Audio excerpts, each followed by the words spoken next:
নমস্কার, আপনি দেখছেন এবিপি আনন্দ এবং আপনার সঙ্গে আমি সুমন। শুরু করছি আমাদের বিশেষ অনুষ্ঠান প্রতিপক্ষ।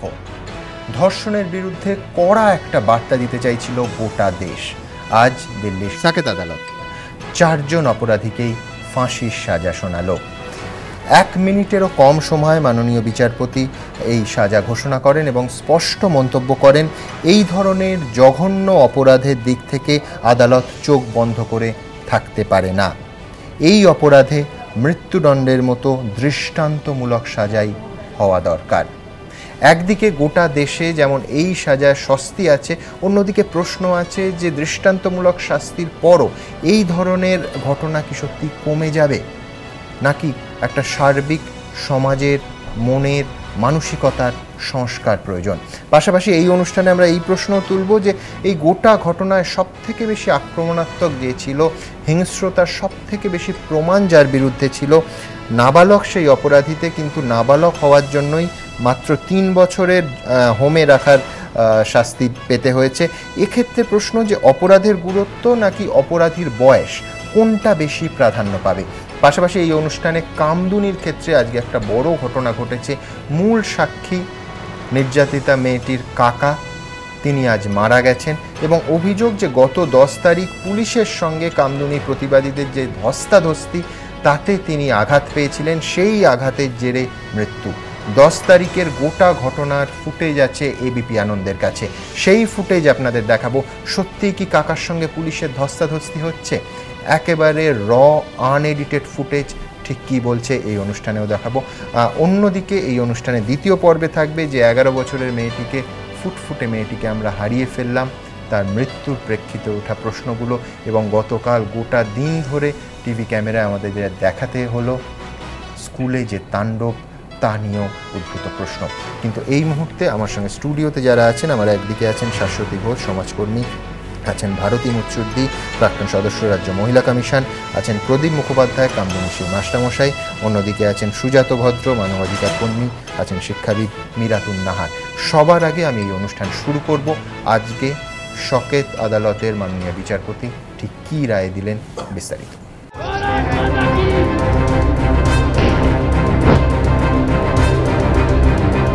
দ্রুত সুবিচার চেয়েছিল গোটা দেশ। প্রতিবাদের সুরে মিলে গিয়েছিল কাশ্মীর থেকে কন্যাকুমারী।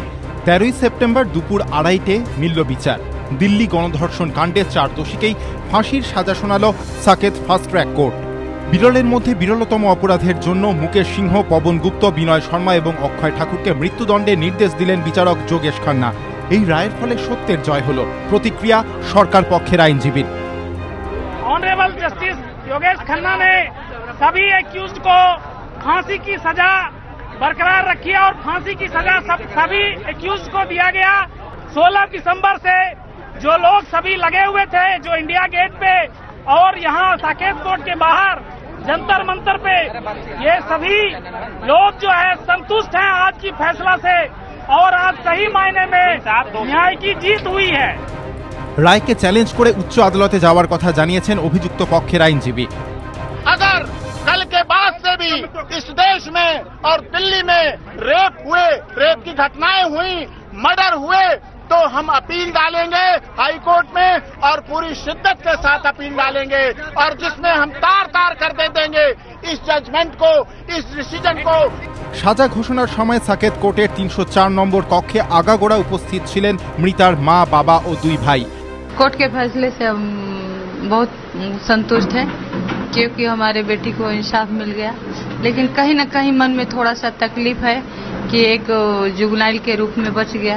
संतुष्ट इसलिए भी है कि इनको डेथ पेनल्टी मिल गई, तो इसमें कोई शक नहीं है कि इनको फांसी पर नहीं लगाया जाएगा। फांसी पर तो इनको लटकना ही लटकना है, लेकिन थोड़ा वक्त लगेगा, इसका इंतजार मैं करूंगा। जुगनाइल कहने के लिए वैसे है नहीं, और उसने ऐसा क्राइम किया है कि उसको जुगनाइल की श्रेणी में रखना ठीक नहीं है। রায়কে স্বাগত জানিয়েছেন কেন্দ্রীয় স্বরাষ্ট্রমন্ত্রী সুশীল शिंदे। समाज के ऐसे विद्रोही लोगों के लिए एक नया एग्जाम्पल रखा है कि इस तरह के क्राइम करोगे तो इसके सिवा दूसरी सजा नहीं हो सकती है। मैं इसका स्वागत करता हूं। সংবিধান অনুযায়ী উচ্চ আদালতে যাওয়ার পথ খোলা দোষী 4 জনের। এরপর হাইকোর্ট, প্রয়োজনে সুপ্রিম কোর্টেও যেতে পারে তারা। প্রাণভিক্ষার জন্য রাষ্ট্রপতির কাছেও আবেদন করতে পারে, কিন্তু রাষ্ট্রপতি আবেদন খারিজ করে দিলে ফাঁসি অবশ্যম্ভাবী। এবিপি আনন্দ। আপনারা জানেন, রায়দানের পাশাপাশি বিচারপতির মন্তব্য অর্থাৎ অবজারভেশন অত্যন্ত গুরুত্বপূর্ণ। আজকে এই রায়দান করতে গিয়ে মাননীয় বিচারপতি ঠিক কি বললেন দেখুন।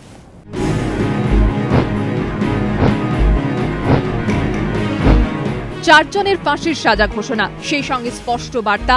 সাকেত আদালতের ফাস্ট ট্র্যাক কোর্টে বিচারক যোগেশ খান্নার মুখ থেকে শোনা গেল একাধিক কড়া মন্তব্য। শুক্রবার সাজা ঘোষণার সময় তিনি বলেন, মহিলাদের ওপর অত্যাচারের ঘটনা বাড়ছে। এইসব জঘন্য অপরাধের দিক থেকে আদালত চোখ বন্ধ করে থাকতে পারে না। এই ধরনের ঘটনা বরদাস্ত করা হবে না। সাজা ঘোষণার মধ্য দিয়ে সেই বার্তাই দেওয়া হলো। এই ঘটনা গোটা দেশের মানুষকে নাড়া দিয়ে গিয়েছে। এটা বিরলের মধ্যে বিরলতম অপরাধ।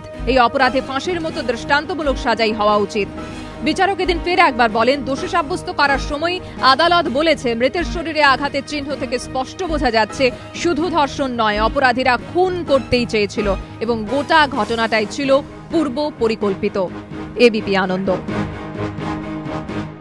সাকেত আদালতের ভেতরের ছবিটা ঠিক কি রকম ছিল, অ্যানিমেশনের মাধ্যমে, গ্রাফিক্স প্লেটের মাধ্যমে কি হলো আজ বিচারকক্ষে, আমরা তুলে ধরার চেষ্টা করেছি। ঘড়ির কাঁটা তখনও 2:30 ছোঁয়নি। দিল্লির সাকেত আদালতের ফাস্ট ট্র্যাক কোর্টের ভেতরে বাইরে তখন টান টান উত্তেজনা। রায়ের অপেক্ষায় প্রত্যেকে। আদালতের 304 নম্বর ঘরে তখন উপস্থিত গণধর্ষণে দোষী সাব্যস্ত 4 জন: অক্ষয় ঠাকুর, বিনয় শর্মা, পবন গুপ্ত এবং মুকেশ সিংহ।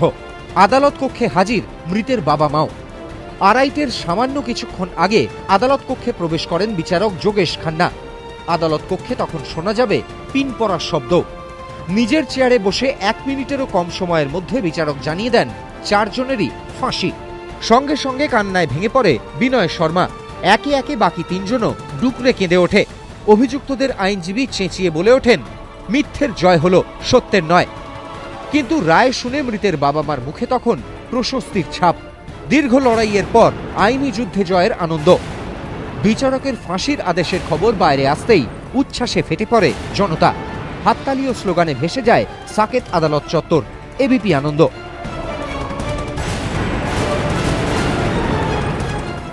শাশুড়িদি, কোনো সন্দেহ নেই যে গোটা দেশের একটা বিপুল অংশের মানুষ চাইছিলেন যে অত্যন্ত কঠোর শাস্তি, অনেকে একেবারে স্পষ্ট করে দিচ্ছিলেন যে ফাঁসি চাই। তাদের মুখে আজকে স্বস্তির হাসি, তারা আনন্দ করছেন এবং ভাবছেন যে সমাজে একটা বার্তা গেল যে দৃষ্টান্তমূলক শাস্তি হওয়ার পর, এই রায় শোনানোর পর কোথাও একটা এই ধরনের জঘন্য অপরাধীদের কাছে একটা খুব স্পষ্ট বার্তা যাবে, তারা এই ধরনের ঘটনার সংখ্যা কমবে। পাশাপাশি ডিফেন্স লয়ারের বারবার আর্গুমেন্ট ছিল যে ধনঞ্জয় চট্টোপাধ্যায়ের ফাঁসির পর কি এই ধরনের ঘটনা কমেছে? ইন্দিরা গান্ধীর হত্যাকারীদের ফাঁসি হয়েছিল, তাতে কি রাজীব গান্ধীর মৃত্যু ঠেকানো গেছিল? আপনার কি মত? দেখুন, যারা সমাজ পরিচালনা করছেন তাদের তো কোনো স্তরে আপনার শৃঙ্খলা রাখার জন্য কিছু শাস্তিদানের ব্যবস্থা করতেই হয়। আপনি শাস্তির নীতিতে যদি বিশ্বাস না করেন সেটা আলাদা প্রশ্ন।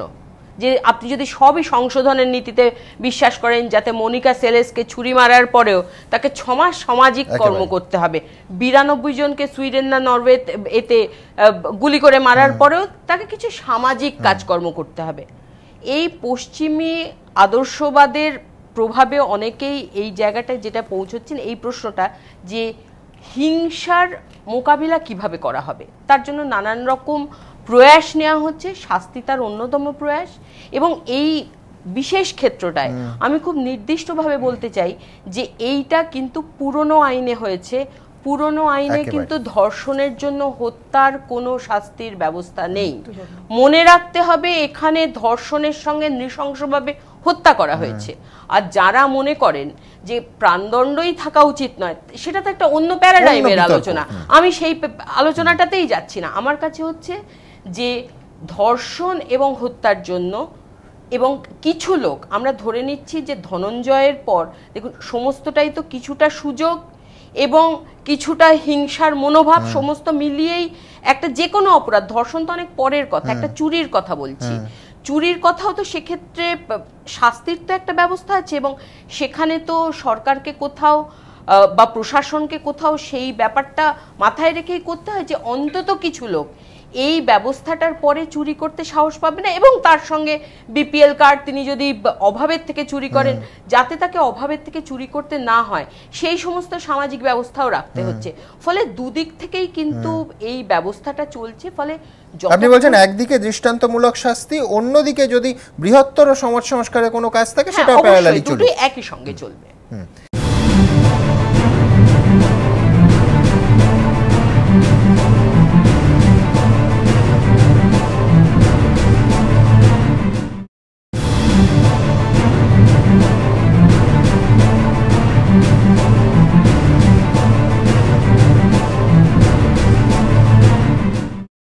আমি সুজাতদার কাছে যাব, তার আগে আপনাদের দেখাবো যে পরের যে বিতর্কের অংশটা, যে এই গোটা ঘটনায় সবথেকে নৃশংসতার অভিযোগ যার বিরুদ্ধে, তার বয়স 18 বছরের কম, সেই জন্য তাকে 3 বছরের হোমে রাখার শাস্তি দেয়া হয়েছে, এবং সেটা নতুন করে বিতর্কের জন্ম দিয়েছে যে অপরাধের গুরুত্ব না অপরাধীর বয়স, কোনটা বেশি গুরুত্বপূর্ণ।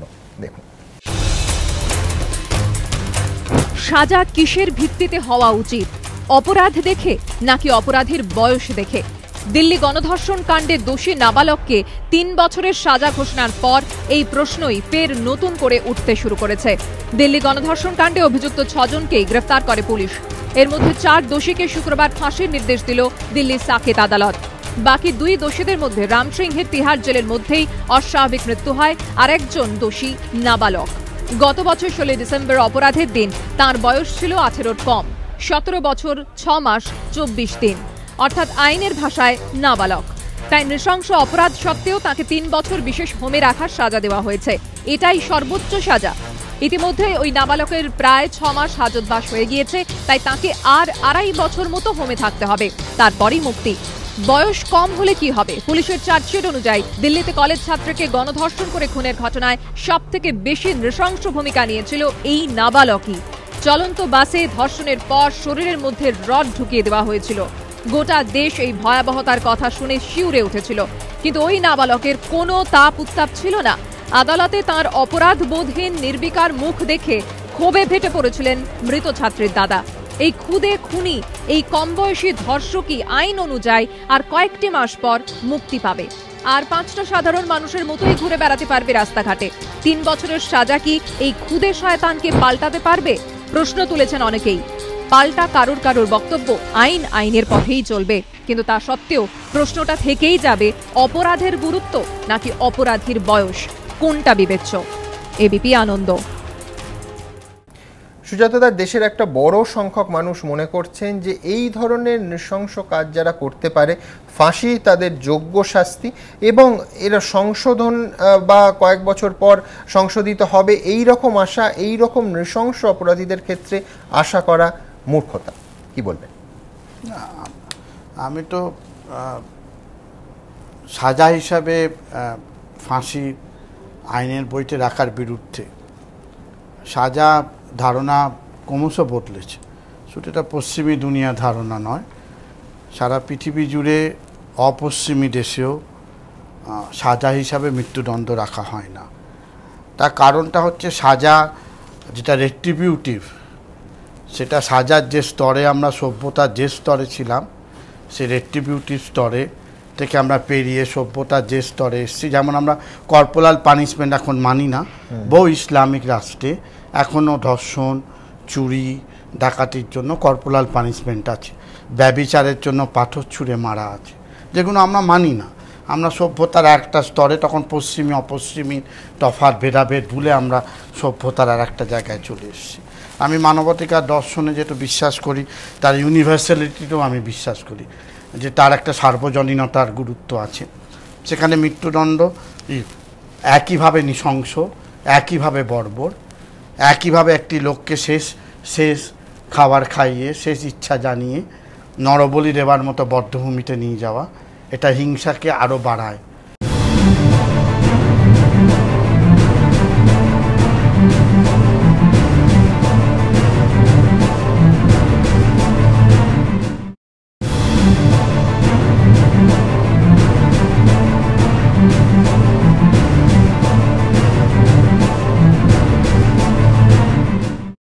হিংসা যে করেছে তার বিরুদ্ধে হিংস্রতম পদ্ধতি যদি রাষ্ট্র সেটা করে তাহলে সেটা আরও ভয়ঙ্কর হয়ে ওঠে।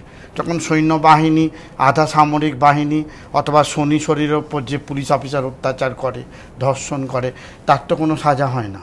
মনোরমাকে যারা 6টা গুলি করে যৌনাঙ্গে গুলি করেছিল তাদের তো কোনো সাজা হয় না। ফলে এটা আবার ডিসক্রিমিনেটরিও বটে, ভীষণভাবে বৈষম্যমূলক। আপনি বলছেন রাষ্ট্রের হিংসার বিরুদ্ধে রাষ্ট্র হিংসাত্মক কাজ করতে পারে না, কিন্তু যখন এই রকম হিংসাত্মক ঘটনা ঘটে সেক্ষেত্রে তাহলে রাষ্ট্রের ভূমিকা কি? আমি কখনো বলিনি সাজা থাকবে না। কি ধরনের সাজা থাকবে না? সাজা থাকুক, সাজা আপনি যাবজ্জীবন দিন, কিন্তু তাকে সংশোধনের পুরো সুযোগটা দিন। সাইকোলজিস্ট রাখুন। মহিলাকে দেখার যে ভূমিকা আমাদের সমাজে রেপ কালচার বিরাজ করে, 94% রেপ হয় আত্মীয় স্বজন কাছের লোকের দ্বারা। সেই ধর্ষণের কালচারটা থেকে বেরিয়ে আসা, সে যদি নিজে অনুতপ্ত হয় তাকে ব্যবহার করা যেতে পারে অনেকভাবে। যেমন জয়প্রকাশ নারায়ণ চম্বলে ডাকাতদের ব্যবহার করেছিলেন, সংশোধন করে সমাজে ফিরিয়ে এনেছিলেন, এবং ইন্টিগ্রেশন উইথ দ্য সোসাইটি একটা ক্রাইম করেছে, এ বিষয়ে কোনো সন্দেহ নেই। আবার বড় হচ্ছে এই সাজাটাই কি, যদি আপনি ধরেন এই ঘটনাটা 1 সেকেন্ডের জন্য ভুলে যান, যে বিচারের পদ্ধতির মধ্যে বিচার হয়েছে, যে তথ্য প্রমাণ দেয়া হয়েছে তার উপর দাঁড়িয়ে বিচারপতি বিচার করেছেন, তাকে আমরা একটা অপরাধ হিসাবে দেখছি। তো তার সমাজের ব্যাকগ্রাউন্ড, কেন সে এত অ্যাগ্রেসিভ, তারা কেন সমাজের মধ্যে তারা সুকুমার প্রবৃত্তিগুলো তাদের এলো না, এইগুলো যে মিটিগেটিং ফ্যাক্টর বলি। হিংস্রতাটা ধরুন যে এটা তো একটা মুহূর্তের আবেগে গলা টিপে খুন নয়, একটা মুহূর্তের আবেগে হিট অফ দ্য মোমেন্ট গলা টিপে খুন নয়, এটা হচ্ছে একেবারে একটা জঘন্যতম অপরাধ করার পর নৃশংসভাবে সেই মেয়েটিকে মারা। মানে আপনি দিল্লি বলুন, আপনি কামদুনি বলুন, ধনঞ্জয় বলুন, হ্যাঁ, এবং আমি আপনাকে বলছি যে আমরা টেলিভিশন চ্যানেলে বা সংবাদ মাধ্যমে এর ডিটেলস ঘটনাটা বলতে পারছি না, এতটাই মানে জঘন্য এটা, মানে দেখা যায় না, বলা যায় না, ভয়াবহ। তার বিভৎসতা, তার নৃশংসতা নিয়ে কোনো তার সঙ্গে তুলনা করে, অতএব আমি ধর্ষকের পক্ষে, আমি সাজার পক্ষে, কিন্তু তাকে অনুতপ্ত হওয়ার সুযোগ দেবেন কিনা। ক্যাপিটাল পানিশমেন্ট শব্দটাই সবিরোধ। পানিশমেন্ট জীবিত লোককেই দেওয়া যায়, কাউকে মেরে ফেলে আর পানিশমেন্ট হয় কি না, এইটা সবিরোধ আছে। জনমতের শব্দটার মধ্যেই সবিরোধ। কাউকে ক্যাপিটাল দিয়ে দিলে তখন তার বডিটা আর থাকে না। পানিশমেন্ট সবসময় জীবিত লোকের ওপর দেয়, এবং তাকে দেবার অর্থ হচ্ছে যাতে সে সেই পানিশমেন্টটা সে তার মধ্যে ভোগ করে।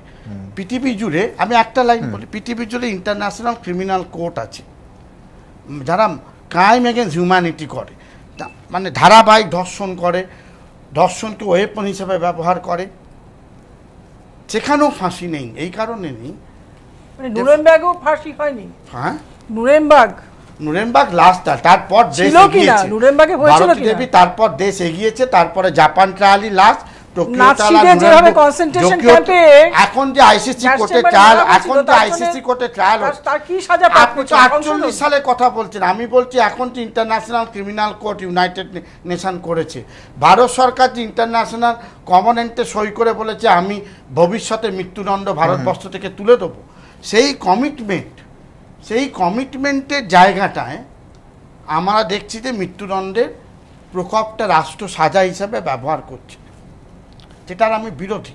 আমি তাকে সাজা দেওয়ার পক্ষে, এরম নয়, এরকম বার্তা আমি কখনো দিচ্ছি না। এবং দিল্লির যখন এই দামিনী বা নির্ভয়া, যাই নাম দিন আপনি, যখন প্রবল প্রতিবাদ হচ্ছে সারা ভারতবর্ষ জুড়ে ঘটনার বিরুদ্ধে, দিল্লি তার আশপাশে 1000টা ধর্ষণের ঘটনা ঘটে যাচ্ছে ক্রমান্বয়ে।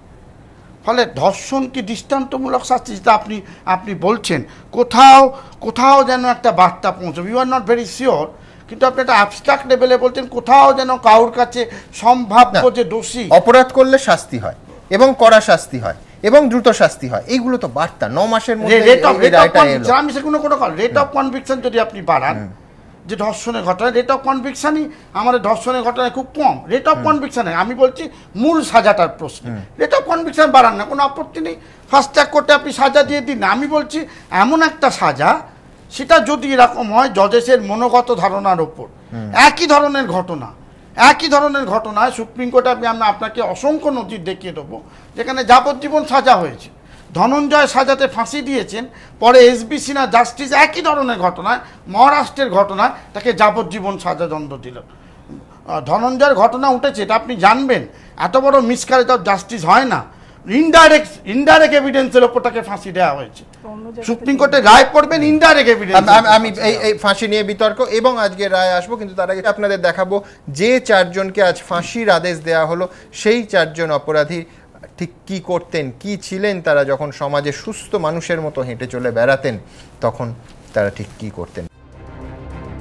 অক্ষয় ঠাকুর, বিনয় শর্মা, পবন গুপ্ত এবং মুকেশ সিংহ। দিল্লি গণধর্ষণ কাণ্ডে এই 4 দোষীকেই শুক্রবার ফাঁসির নির্দেশ দিল সাকেত আদালত। 4 জনই দক্ষিণ দিল্লির বস্তিতে থাকেন। নাম মুকেশ সিংহ, বয়স 26। দিল্লি গণধর্ষণ কাণ্ডে অন্যতম অভিযুক্ত রাম সিংহ। যে বাসে ধর্ষণ করা হয়েছিল সেই বাসটির চালক ছিল সে। তিহার জেলে তার অস্বাভাবিক মৃত্যু হয়। এই রাম সিংহেরই ভাই মুকেশ সিংহ, বাড়ি রাজস্থানে। অবিবাহিত মুকেশ প্রায় দিল্লি আসত, দাদার সঙ্গে বাসে কাজ করত, চেষ্টা করছিল নির্মাণ সংস্থায় কাজ জোটানোর। নাম বিনয় শর্মা, বয়স 20। স্থানীয় একটি জিমে কাজ করত। দিল্লি গণধর্ষণ কাণ্ডে অন্যতম দোষী বিনয় শর্মা। মুকেশ ও রাম সিংহের প্রতিবেশী, স্কুলের গণ্ডি পেরিয়ে বায়ুসেনার পরীক্ষায় বসার প্রস্তুতি নিচ্ছিল। নাম পবন গুপ্ত, বয়স 19। পবন মূলত ফল বিক্রেতা, তবে কখনো কখনো রাস্তা বা কোনো নির্মাণ প্রকল্পে শ্রমিক হিসেবেও কাজ করত। বিয়ের মরশুমে ক্যাটারিং সংস্থাতেও কাজ করত দিল্লি গণধর্ষণ কাণ্ডে ফাঁসির সাজা পাওয়া পবন গুপ্ত। অক্ষয় ঠাকুর, বয়স 28। দিল্লি গণধর্ষণ কাণ্ডে ফাঁসির সাজা পাওয়া চতুর্থ দোষী অক্ষয় ঠাকুর বাস চালক রাম সিংহের সহযোগী হিসেবে কাজ করত। আগে অবশ্য কাজ করত দেশি মদ তৈরির কারখানায়। বাড়িতে রয়েছে স্ত্রী ও 2 বছরের একটি বাচ্চা। এবিপি আনন্দ। দিল্লির মেয়েটির মতোই কামদুনির ঘটনাতেও আমাদের সহনাগরিকাকে ধর্ষণ করে নৃশংসভাবে খুন করা হয়। আজকে সেই কামদুনির মামলার মূল সাক্ষী নির্যাতিতার কাকা মৃত্যু হয়েছে। সকাল থেকে এই অভিযোগ আমাদের সামনে আসতে থাকে এবং বলা হয় যে গত 10ই সেপ্টেম্বর কলকাতার 2টি জায়গায় কামদুনিবাসীদের সঙ্গে পুলিশের যে ধস্তাধস্তি হয় তার জেরেই বুকে আঘাত পান এবং মারা যান নির্যাতিতার কাকা। এবিপি আনন্দ ওই ধস্তাধস্তির ছবি তারপর ক্যামেরায় অনুসন্ধান চালায় এবং যে ফুটেজ আমরা পেয়েছি তাতে সত্যিই কি কাকার ছবি আছে? ধস্তাধস্তির সময় পুলিশের সঙ্গে টানাপোড়েনে জড়িয়ে পড়েন নির্যাতিতার কাকা। আপনাদের সেই ছবি সম্পূর্ণ আনএডিটেড আমরা দেখাবো। শুধুমাত্র আইনি এবং অবশ্যই নৈতিক কারণে আমরা মুখটি ওনার ব্লার করে দিচ্ছি। তার কারণ এই ধরনের ঘটনার যারা ভিকটিম পরিবার, যাদের ক্ষতি হয়েছে, সেই পরিবারের পরিচয় বা নাম নৈতিক এবং আইনগত কারণে আমরা দেখাতে পারি না এবং দেখাতে চাইও না। দেখুন সেই দিনের পুলিশের সঙ্গে ধস্তাধস্তির ফুটেজ আপনারা দেখতে পাচ্ছেন। এই মুহূর্তে 2টি জায়গায় আদালত চত্বর এবং পরে বিবাদীবাগ এলাকায় অবস্থান বিক্ষোভ করছিলেন। অবরোধ তুলতে গেলে বিক্ষোভকারীদের সঙ্গে পুলিশের ধস্তাধস্তি শুরু হয় এবং দেখতে পাচ্ছেন মৃতের কাকাকে দেখা যাচ্ছে, যার মুখ আমরা ব্লার করে দিয়েছি। বিক্ষোভ হটাতে গিয়ে তাকে ধাক্কা দিলেন একজন পুলিশকর্মী। পুলিশের ধাক্কায় কিছুটা দূরে সরে যান তিনি। তারপর পুলিশের একেবারে সামনে ছবিতে আবার দেখুন পুলিশের সঙ্গে আবার তার ধাক্কাধাক্কি হচ্ছে এবং বিক্ষোভকারীদের একে একে যখন গাড়িতে তোলার চেষ্টা করছে তখন দেখা যাচ্ছে মৃতের কাকাকেও কিন্তু গাড়িতে তোলার চেষ্টা করা হচ্ছে। একেবারে পরিষ্কার এবিপি আনন্দের হাতে যে ফুটেজ আছে তাতে একেবারে পরিষ্কার। আমি আরেকবার আপনাদের দেখাবো যে এই অবরোধে তুলতে গেলে বিক্ষোভকারীদের সঙ্গে পুলিশের ধস্তাধস্তি শুরু হয় এবং বিক্ষোভ হটাতে গেলে তাকে একজন পুলিশকর্মী ধাক্কা দেন। পুলিশের ধাক্কা একটু দূরে সরে গেলেন, তারপর পুলিশের একেবারে সামনে এবং পুলিশের সঙ্গে ফের ধাক্কাধাক্কি এবং বিক্ষোভকারীদের একে একে গাড়িতে তোলার চেষ্টা যখন করছে তখন স্পষ্ট মৃতের কাকাকেও গাড়িতে তোলার চেষ্টা করা হচ্ছে। দেখা যায় সবুজ জামা পরা মৃতের কাকা। আমরা নৈতিক এবং আইনগত কারণে তার মুখ ব্লার করে দিচ্ছি। আজ সকালে তিনি মারা যান।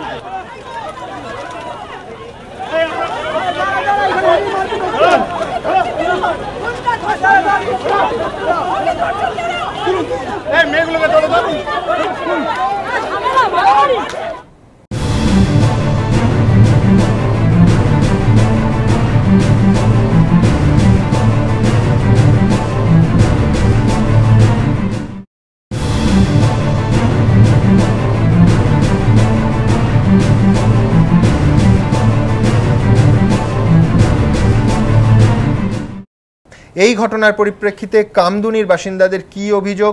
তাদের স্পষ্ট অভিযোগ, বুকে ধাক্কা দেওয়া হয় এবং তার জেরেই তার এই মৃত্যু।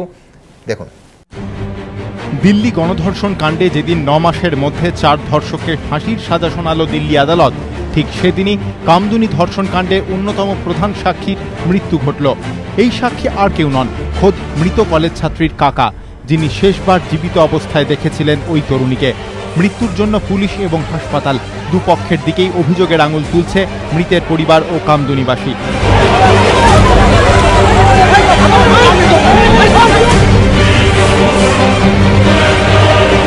নগর দায়রা আদালতে সরকারি আইনজীবীর সওয়ালকে কেন্দ্র করে ভুল বোঝাবুঝি, তার জেরেই 10ই সেপ্টেম্বর কামদুনি কাণ্ডের চার্জ গঠনের দিন রণক্ষেত্রের চেহারা নেয় কাউন্সিল হাউস স্ট্রিট ক্রসিং চত্বর। বিক্ষোভ দেখান কামদুনির বাসিন্দারা। বিক্ষোভ হটাতে গেলে পুলিশের সঙ্গে ধস্তাধস্তিও হয় তাদের। অভিযোগ, তখনই মৃতের কাকা তথা মামলার প্রধান সাক্ষীকে রাস্তায় ফেলে ব্যাপক মারধর করে পুলিশ। তিনি বুকে ও পেটে চোট পান বলে দাবি মৃতের পরিবারের। এরপর বৃহস্পতিবার রাত 11টা নাগাদ আরজিকর হাসপাতালে নিয়ে আসা হয় মৃত ছাত্রীর কাকাকে। অভিযোগ, 5 ঘন্টা কার্যত বিনা চিকিৎসায় তাকে ফেলে রাখা হয়। শুক্রবার সকালে মৃত্যু হয় তার। চিকিৎসায় গাফিলতির অভিযোগ তুলে এদিন হাসপাতালে বিক্ষোভ দেখান কামদুনির বাসিন্দারা। বিক্ষোভ তুলতে গেলে পুলিশের সঙ্গে ধস্তাধস্তি বেঁধে যায় বিক্ষোভকারীদের।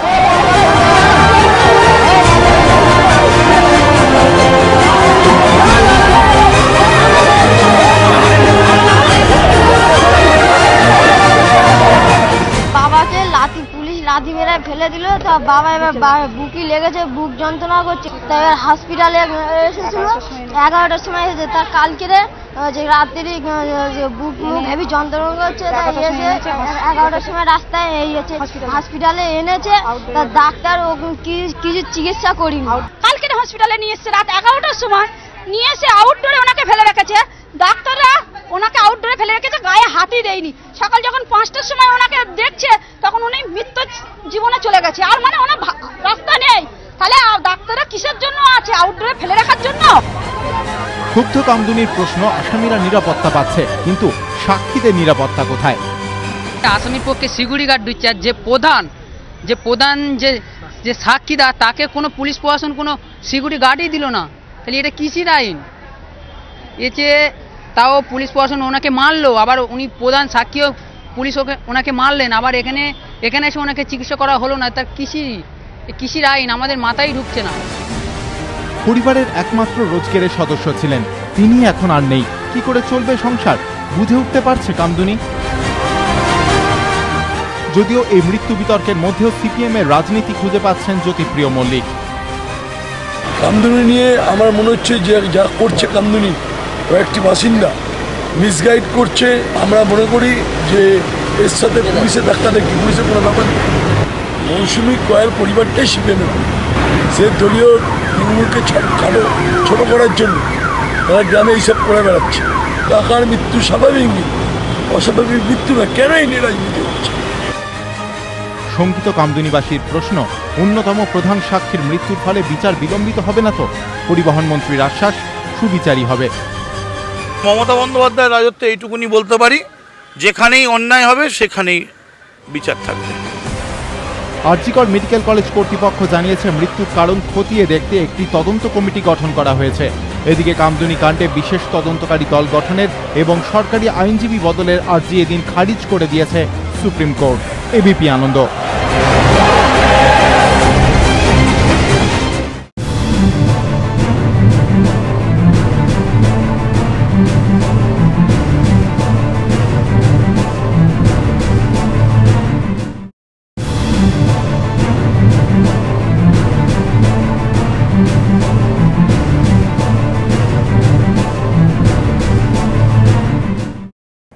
পরের অভিযোগটি আরও মারাত্মক। এই 10 তারিখ নাকি মেডিকেল সার্টিফিকেট যদি চাওয়া হয়, সেক্ষেত্রে যাদের গ্রেফতার করা হয়েছিল তাদের জামিন অযোগ্য মামলায় ফাঁসিয়ে দেওয়ার হুমকি দিয়েছিল পুলিশ। অভিযোগ কামদুনির বাসিন্দাদের।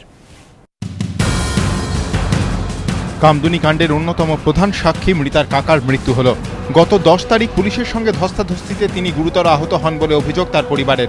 এর পাশাপাশি আরজিকর মেডিকেল কলেজের বিরুদ্ধেও চিকিৎসায় গাফিলতির অভিযোগ তুলেছে মৃতার পরিবার। কিন্তু অনেকে প্রশ্ন তুলতেই পারেন, আহত হওয়ার পরও কেন কামদুনি ফিরে গিয়েছিলেন মৃতার কাকা?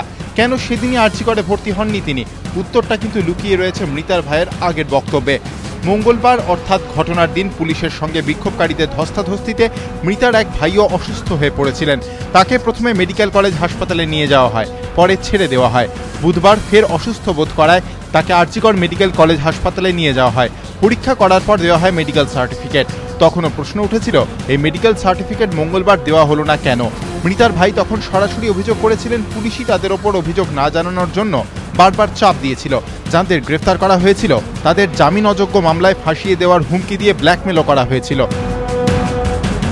কামদুনি 3 জন ওখানে অ্যারেস্টেড ছিল, তার মধ্যে কামদুনির 2 জন বধূ, এবং ওরা যেটা বলতে চাইছিল যে আমাদের যদি ওদেরকে ছাড়াতে হয় তাহলে এমসি করলে ওদের ছাড়ানো যাবে না, তাহলে ওদের নন বেলেবেল কোনো রকম চার্জ করা হবে। বলে ওখানে যদি করতে দাও তাহলে তোমাদের যে কজনা ধরা হয়েছে সবাইকে আমরা, কলকাতার পুলিশ বলছে সবাইকে আমরা মাওবাদী করে আমরা জেলে আটকে রেখে দেবো, তাই বলে আমাদের ওই পিটিশনটা অ্যানোসিনটা আমাদের করাতে দেয়নি। তাহলে কি পুলিশের এই ব্ল্যাকমেলিং এরই ভয় পেয়ে মৃতার ছাত্রীর কাকাও গ্রামে ফিরে গিয়েছিলেন? পরিস্থিতি গুরুতর হওয়ার পরই কলকাতায় ফিরে আসেন। পুলিশ এই অভিযোগ প্রথম থেকে অস্বীকার করলেও মৃত ছাত্রীর কাকার মৃত্যু কিন্তু ফের একবার সেই ব্ল্যাকমেলিং এর অভিযোগে জোরালো করল। এবিপি আনন্দ। ভারতী দেবী, আপনার কাছে আসবো। 9 মাসের মধ্যে দিল্লিতে আমরা বিচার পেলাম, রায় পেলাম। কামদুনি, দেখুন দিল্লিতে যে বিচার পাওয়া গেল, রায় একটা বেরোলো, একটা বিতর্কিত রায়, এখান থেকেই অনেক কথা উঠে আসছে যে মৃত্যুদণ্ডটা না দিয়ে যদি যাবজ্জীবন দেওয়া দিত সংসদের সুযোগ পেতেন। কিন্তু সেটার মধ্যে লুকিয়ে আছে একটা সদর্থক চিন্তা। ওখানে যারা পুলিশ কর্তারা ছিলেন, ওখানে যে সরকার ছিলেন, তারা চেয়েছিলেন সঠিক তদন্ত হোক, যথাযথ তদন্ত হোক, সাক্ষ্য প্রমাণ যথাযথ রক্ষিত হোক। বিচার ব্যবস্থার মধ্যে দিয়ে যিনি সরকারি আইনজীবী ছিলেন, পাবলিক প্রসিকিউটর, তিনি যথাযথভাবে মামলাটিকে পরিচালনা করেছিলেন এবং সব কিছুকে গ্রহণ করে, সব কিছুকে বিচার করে, বিশ্লেষণ করে তবেই বিচারপতি তার সিদ্ধান্তে উপনীত হতে পেরেছেন। একটা জিনিস আমাদের জানা দরকার, যে বিচার কিন্তু আবেগের উপরে নির্ভর করে চলে না, জনমতের চাপে প্রভাবিত হয় না, রাজনৈতিক চাপে কখনো কখনো সরকার যদি সেইভাবে তার রাজনীতি যে পদ্ধতি সেটাকে চালান, প্রভাব বিস্তার করেন, খুব কম, তাও খুব কম যে বিচার ব্যবস্থা প্রভাবিত হয়, যদি হয় সেটা খুবই লজ্জাজনক এবং কলঙ্কময়। কিন্তু দিল্লিতে যা ঘটেছে, আমাদের যে ক্রিমিনাল জুরিসপ্রুডেন্স আছে সেখানে একটা কথা আছে যে শত অপরাধী পার পেয়ে গেলেও পার পেয়ে যাক, একজনও নিরপরাধ যেন শাস্তি না পায়। কাজেই এই মৃত্যুদণ্ড দেওয়ার আগে যেখানে বিরলতম ঘটনাটা ঘটেছিল এই নির্ভয়ার কেসে, rarest of the rare incident, সেখানে বিচারপতি সমস্ত বিচার করে খুব কঠিন দায়িত্ব তার উপরে বর্তিয়েছিল। সারা দেশ তাকিয়েছিল এই রায়ের দিকে, এবং যদিও এটি একটি বিরলতম ঘটনা, বিরলের মধ্যে বিরলতম ঘটনা, সঠিকভাবেই তিনি মৃত্যুদণ্ড দিয়েছেন। এরপরে হাইকোর্টও যেতে পারবেন, তারপরে সুপ্রিম কোর্টও যাওয়া যাবে। কিন্তু আমাদের রাজ্যে যে ঘটনা ঘটেছে, এই কামদুনিতে যে মেয়েটিকে, কলেজ ছাত্রীকে নৃশংসতমভাবে নরকের কীটেরা, পশু বললে পশুরাও লজ্জা পাবে, পশু বলতে পারবো না, এই নরকের কীটেরা যেভাবে তাকে ধর্ষণ করে, গণধর্ষণে পরে সাংঘাতিক অত্যাচার করে তার পা ছিঁড়ে হত্যা করেছিল, তার কোনো তুলনা আমরা দেখতে পাচ্ছি না আমাদের দেশে। নির্ভয়ার ঘটনার মধ্যে তার একমাত্র নজির। সেইখানে আমরা অবাক হয়ে দেখলাম যে এই রাজ্যের মুখ্যমন্ত্রী তিনি এসে কি বললেন, এই সমস্ত মেয়েরা যারা কথা বলতে চেয়েছিল তার সাথে, সেই দিন তিনি যখন এসেছিলেন দীর্ঘ মৌনতা ভঙ্গ করে, সেদিন কথা বলতে চাওয়ার জন্য তাদের একটা দাগ দিয়ে দিয়েছিলেন, মাওবাদী অর সিপিএম। এতে কি দাঁড়িয়ে গেল? এতে দাঁড়িয়ে গেল রাজনীতিকে তিনি সরাসরি নিয়ে এলেন এবং সিআইডিকে তিনি প্রভাবিত করলেন তার কথাবার্তার মধ্য দিয়ে, এবং অসম্পূর্ণ চার্জশিট সেখানে পেশ করা হলো। আমরা দেখতে পাচ্ছি সেই চার্জশিট, প্রথম চার্জশিটটাতে এমনভাবে সাজানো আছে ঘটনা যে ভবিষ্যতে এই একমাত্র যার সেখানে চার্জশিটের নাম আছে সেও বোধহয় ছাড় পেয়ে যাবে, আর বাকি 3 জনের যা ঘটনা ঘটছে, যেভাবে পুলিশ তদন্ত করছে, যেভাবে সিআইডি তার কেস সাজিয়ে দিচ্ছে, সেইখানে যেহেতু এই যারা এখানে দুষ্কৃতীরা যেখানে ধরা পড়েছে, তারা যেহেতু বর্তমানে শাসক দলের সাথে খুব ঘনিষ্ঠভাবে যুক্ত হয়ে আছে, সেই রাজনীতি থেকেই কিন্তু তাদের বেকসুর খালাস পাওয়ার রাস্তা খুলে দেওয়া হচ্ছে। এইখানে এই পুলিশি তদন্তের মধ্যে দিয়ে, এবং এই যে একজন প্রধান যে মারা গেলেন একজন সাক্ষী, আমি তো বলবো এটা একটা সাংঘাতিক আশঙ্কার জিনিস। তিনি একমাত্র ছিলেন যিনি শেষ মেয়েটিকে দেখেছিলেন। একটা সময়ের জায়গায় আসবে সাক্ষ্যের সময়, কখন শেষ মেয়েটি নেমেছিল সেটাকেও এরা কিন্তু অবলুপ্ত করে দিল। এই যে ভয়ঙ্করভাবে এইভাবে বিচার ব্যবস্থার সম্পূর্ণ ধাপগুলোকে নষ্ট করে দেওয়া হচ্ছে, এর জন্য দায়ী আমাদের রাজ্যের রাজনীতি। এবং এই রাজনীতি যদি বন্ধ না হয়, এখানে ধর্ষণ তো হবেই, কিন্তু তাদের শাস্তি হবে না। অপরাধীরা তারা খুবই মানে মদত পেয়ে, রাজনীতির মদত পেয়ে তারা বিভিন্ন ধরনের অপরাধ করে যাবে। মেয়েরা এখানে তারা আতঙ্কের মধ্যে দিন কাটাবে, তারা ঘরের মধ্যে ঢুকে থাকতে বাধ্য হবে, কিন্তু বিচার হবে না। নির্ভয়ের উপরে যে অত্যাচার হয়েছিল তার বিচার হয়েছে, তার মা বাপের মুখে মনের মধ্যে একটা শান্তি এসেছে। সারা দেশ আজকে অনেকেই এর মধ্যে তারা কিন্তু তার মধ্যে দিয়ে নিজেদের ঘরের মেয়ের উপরে আক্রমণে অত্যাচারের একটা প্রতিকার খুঁজে পেয়েছেন।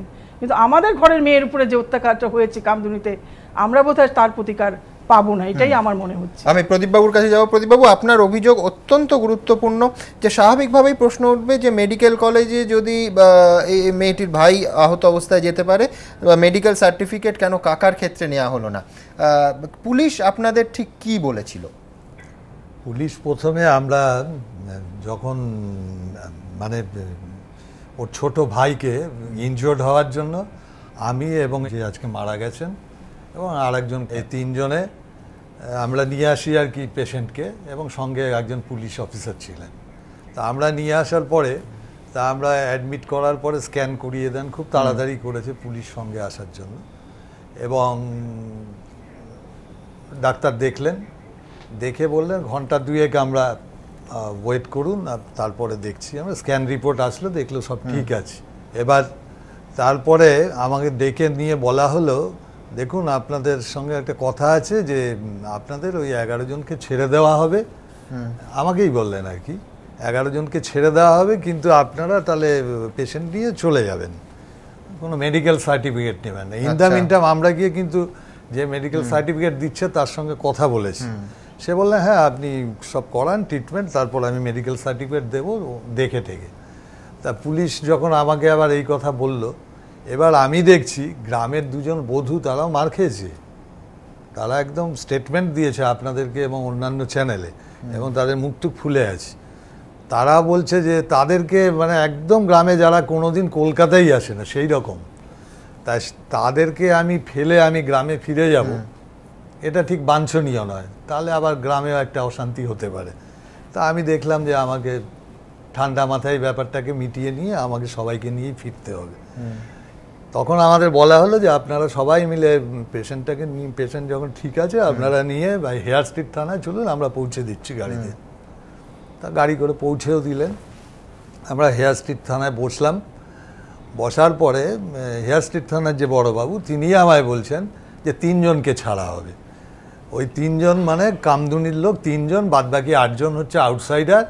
তারা একেবারে বিভিন্ন কেসে রয়েছে, এরকম কয়েকজনের নাম বলে যাচ্ছে, এরকম যে তারা অমুক জায়গায় অমুক সংগঠনের, তারা তো অমুক, এই সব আর কি।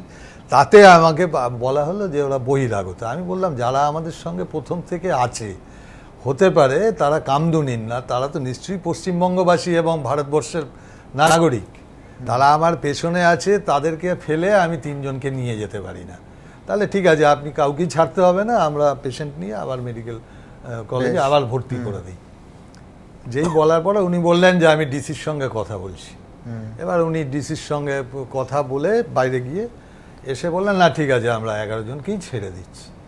তারপর ঘন্টাখানেক আমরা বসলাম, আমাদের আপ্যায়নও করলেন যারা ভেতরে ছিলাম আমরা। যাই হোক, তারপরে এসে আমরা ওই 11 জনকে ছাড়া হলো, আমাদের চলে আসলাম। কিন্তু তখন আমরা কিন্তু ভাবিনি যে ওনার চোটটা সম্বন্ধে।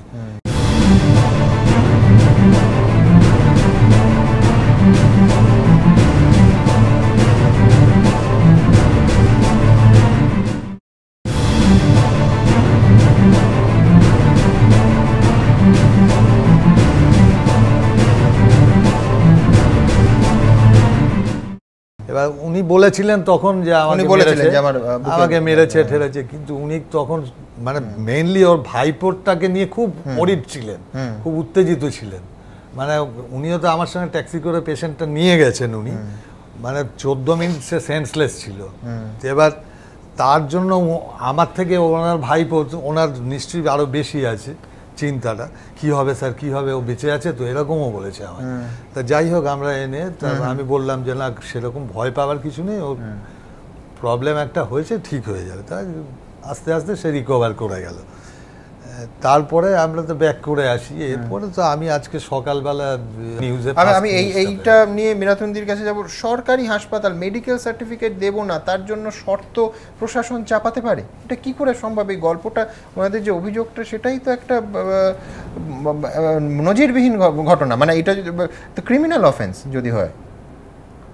সেটাই আজকে দিল্লির যে নৃশংস ঘটনা, তার যে রায় বেরোলো, সেই রায়টা শোনবার পর থেকে একটা কথা বারংবার মনে হচ্ছিল, এই যে আইন শৃঙ্খলার অবনতি প্রতিদিন ঘটছে। একটা লক্ষ্য করে দেখুন, একেবারে সব থেকে এগিয়ে যাওয়া শহর দিল্লি, আবার এদিকে সব থেকে পিছিয়ে পড়া গ্রাম কামদুনি, দুটো জায়গায় এমন অপরাধ ঘটল যে অপরাধের রীতিনীতি প্রকৃতিটা একরকম। এটা থেকে দেশের ছবিটা কি পরিষ্কার হয়ে যাচ্ছে না?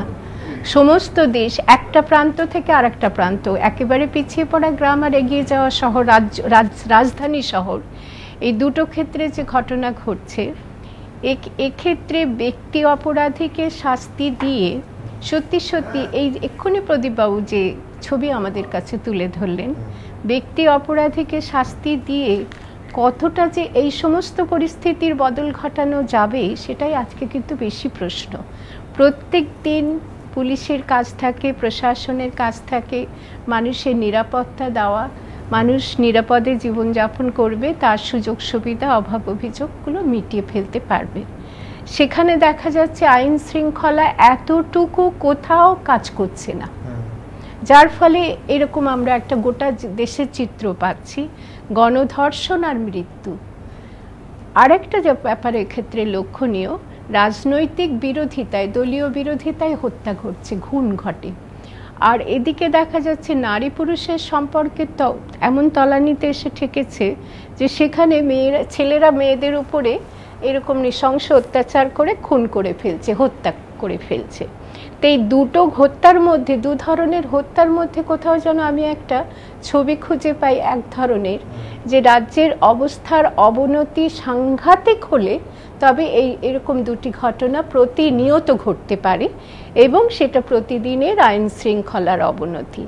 এরপরে অপরাধের সমস্ত পরিবেশ তৈরি করে দেওয়া হবে, পরিস্থিতি থাকবে, তারপরে যদি অপরাধীরা অপরাধ করে, সেটা কি ওই ব্যক্তি অপরাধীকে ফাঁসির হুকুম দিয়ে দমন করা যাবে? সে প্রশ্ন আজকে খুবই উঠে আসছে বলে আমার মনে হচ্ছে। কামদুনির ক্ষেত্রে ভারতে এক্ষুনি বলছিলেন, কামদুনির ক্ষেত্রে তো আরও ভয়াবহ যেটা, সেটা হচ্ছে যে ক্ষেত্রে গ্রামের পরিবেশ একদম নষ্ট করে দেওয়া হচ্ছে। দিল্লি শহরের কথা বলা মানে হচ্ছে সমাজটা নষ্ট, আর আমি গ্রামের কথা জানি, গ্রামের পরিবেশ পুরো মাত্রায় নষ্ট হয়েছে। একটা গ্রামের একটি ঘরের মেয়ে মানে পুরো গ্রামের মেয়ে, সেটা তার প্রমাণ হচ্ছে আজকে পুরো কামদুনিবাসী এগিয়ে এসেছে, আমার গ্রামের মেয়ের উপর অত্যাচার হয়েছে, আমরা ছেড়ে দেব না। এই তো কাকাকেও জীবন দিতে হলো, তার মানে তারা জীবন দিতেও প্রস্তুত, লড়াই করছে।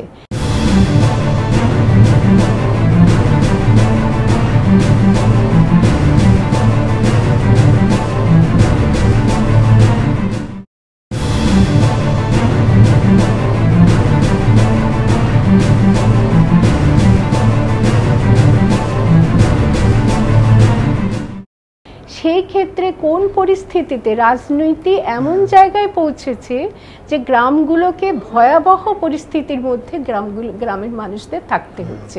কিরকম না, মদ পরিবেশন করা হচ্ছে রীতিমতো, যেটা গ্রামে আমাদের ছোটবেলায় আমরা দেখিনি। আমি গ্রামে বড় হয়েছি, অনেকটা বয়স পর্যন্ত দেখিনি কখনো। আর মদত, রাজনৈতিক দলীয় মদত। এক্ষুনি একজন মন্ত্রী মশাই বললেন যে মুখ্যমন্ত্রীর, বর্তমান মুখ্যমন্ত্রীর আমলে অন্যায় করলে পার পাবে না। যদি এটা বলতেন যে কোনো অন্যায় ঘটতে দেব না আমরা, আইন শৃঙ্খলাকে এমন জায়গায় নিয়ে যাব, তাহলে অনেকটা ভালো ছিল।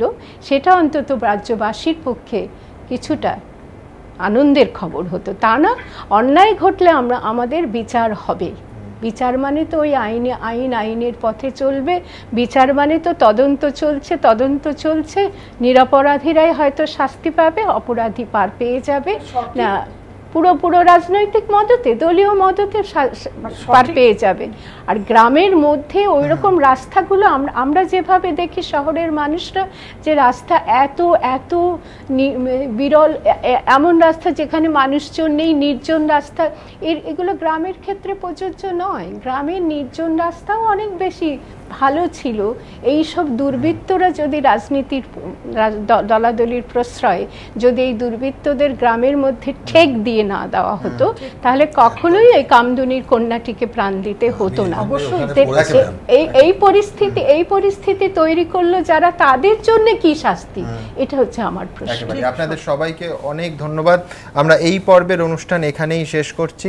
এরপর দমদমে ক্রাইস্ট চার্চ স্কুলে যা হলো তাই নিয়ে আমাদের আলোচনা থাকবে, কিন্তু যেতে যেতে যেহেতু কামদুনির কথা উঠলো, আমাদের এই রাজ্যের কথা উঠলো, অবশ্যই পার্ক স্ট্রিটের বিষয়ে। পার্ক স্ট্রিটে মূল অভিযুক্ত কাদেরের নামে যে রেড কর্নার নোটিশ, অভিযোগ যে পুলিশের গাফিলতিতে, সেই ঘটনায় ইন্টারপোলের কাছে পাঠানো নথি কিন্তু ফেরত এসছে।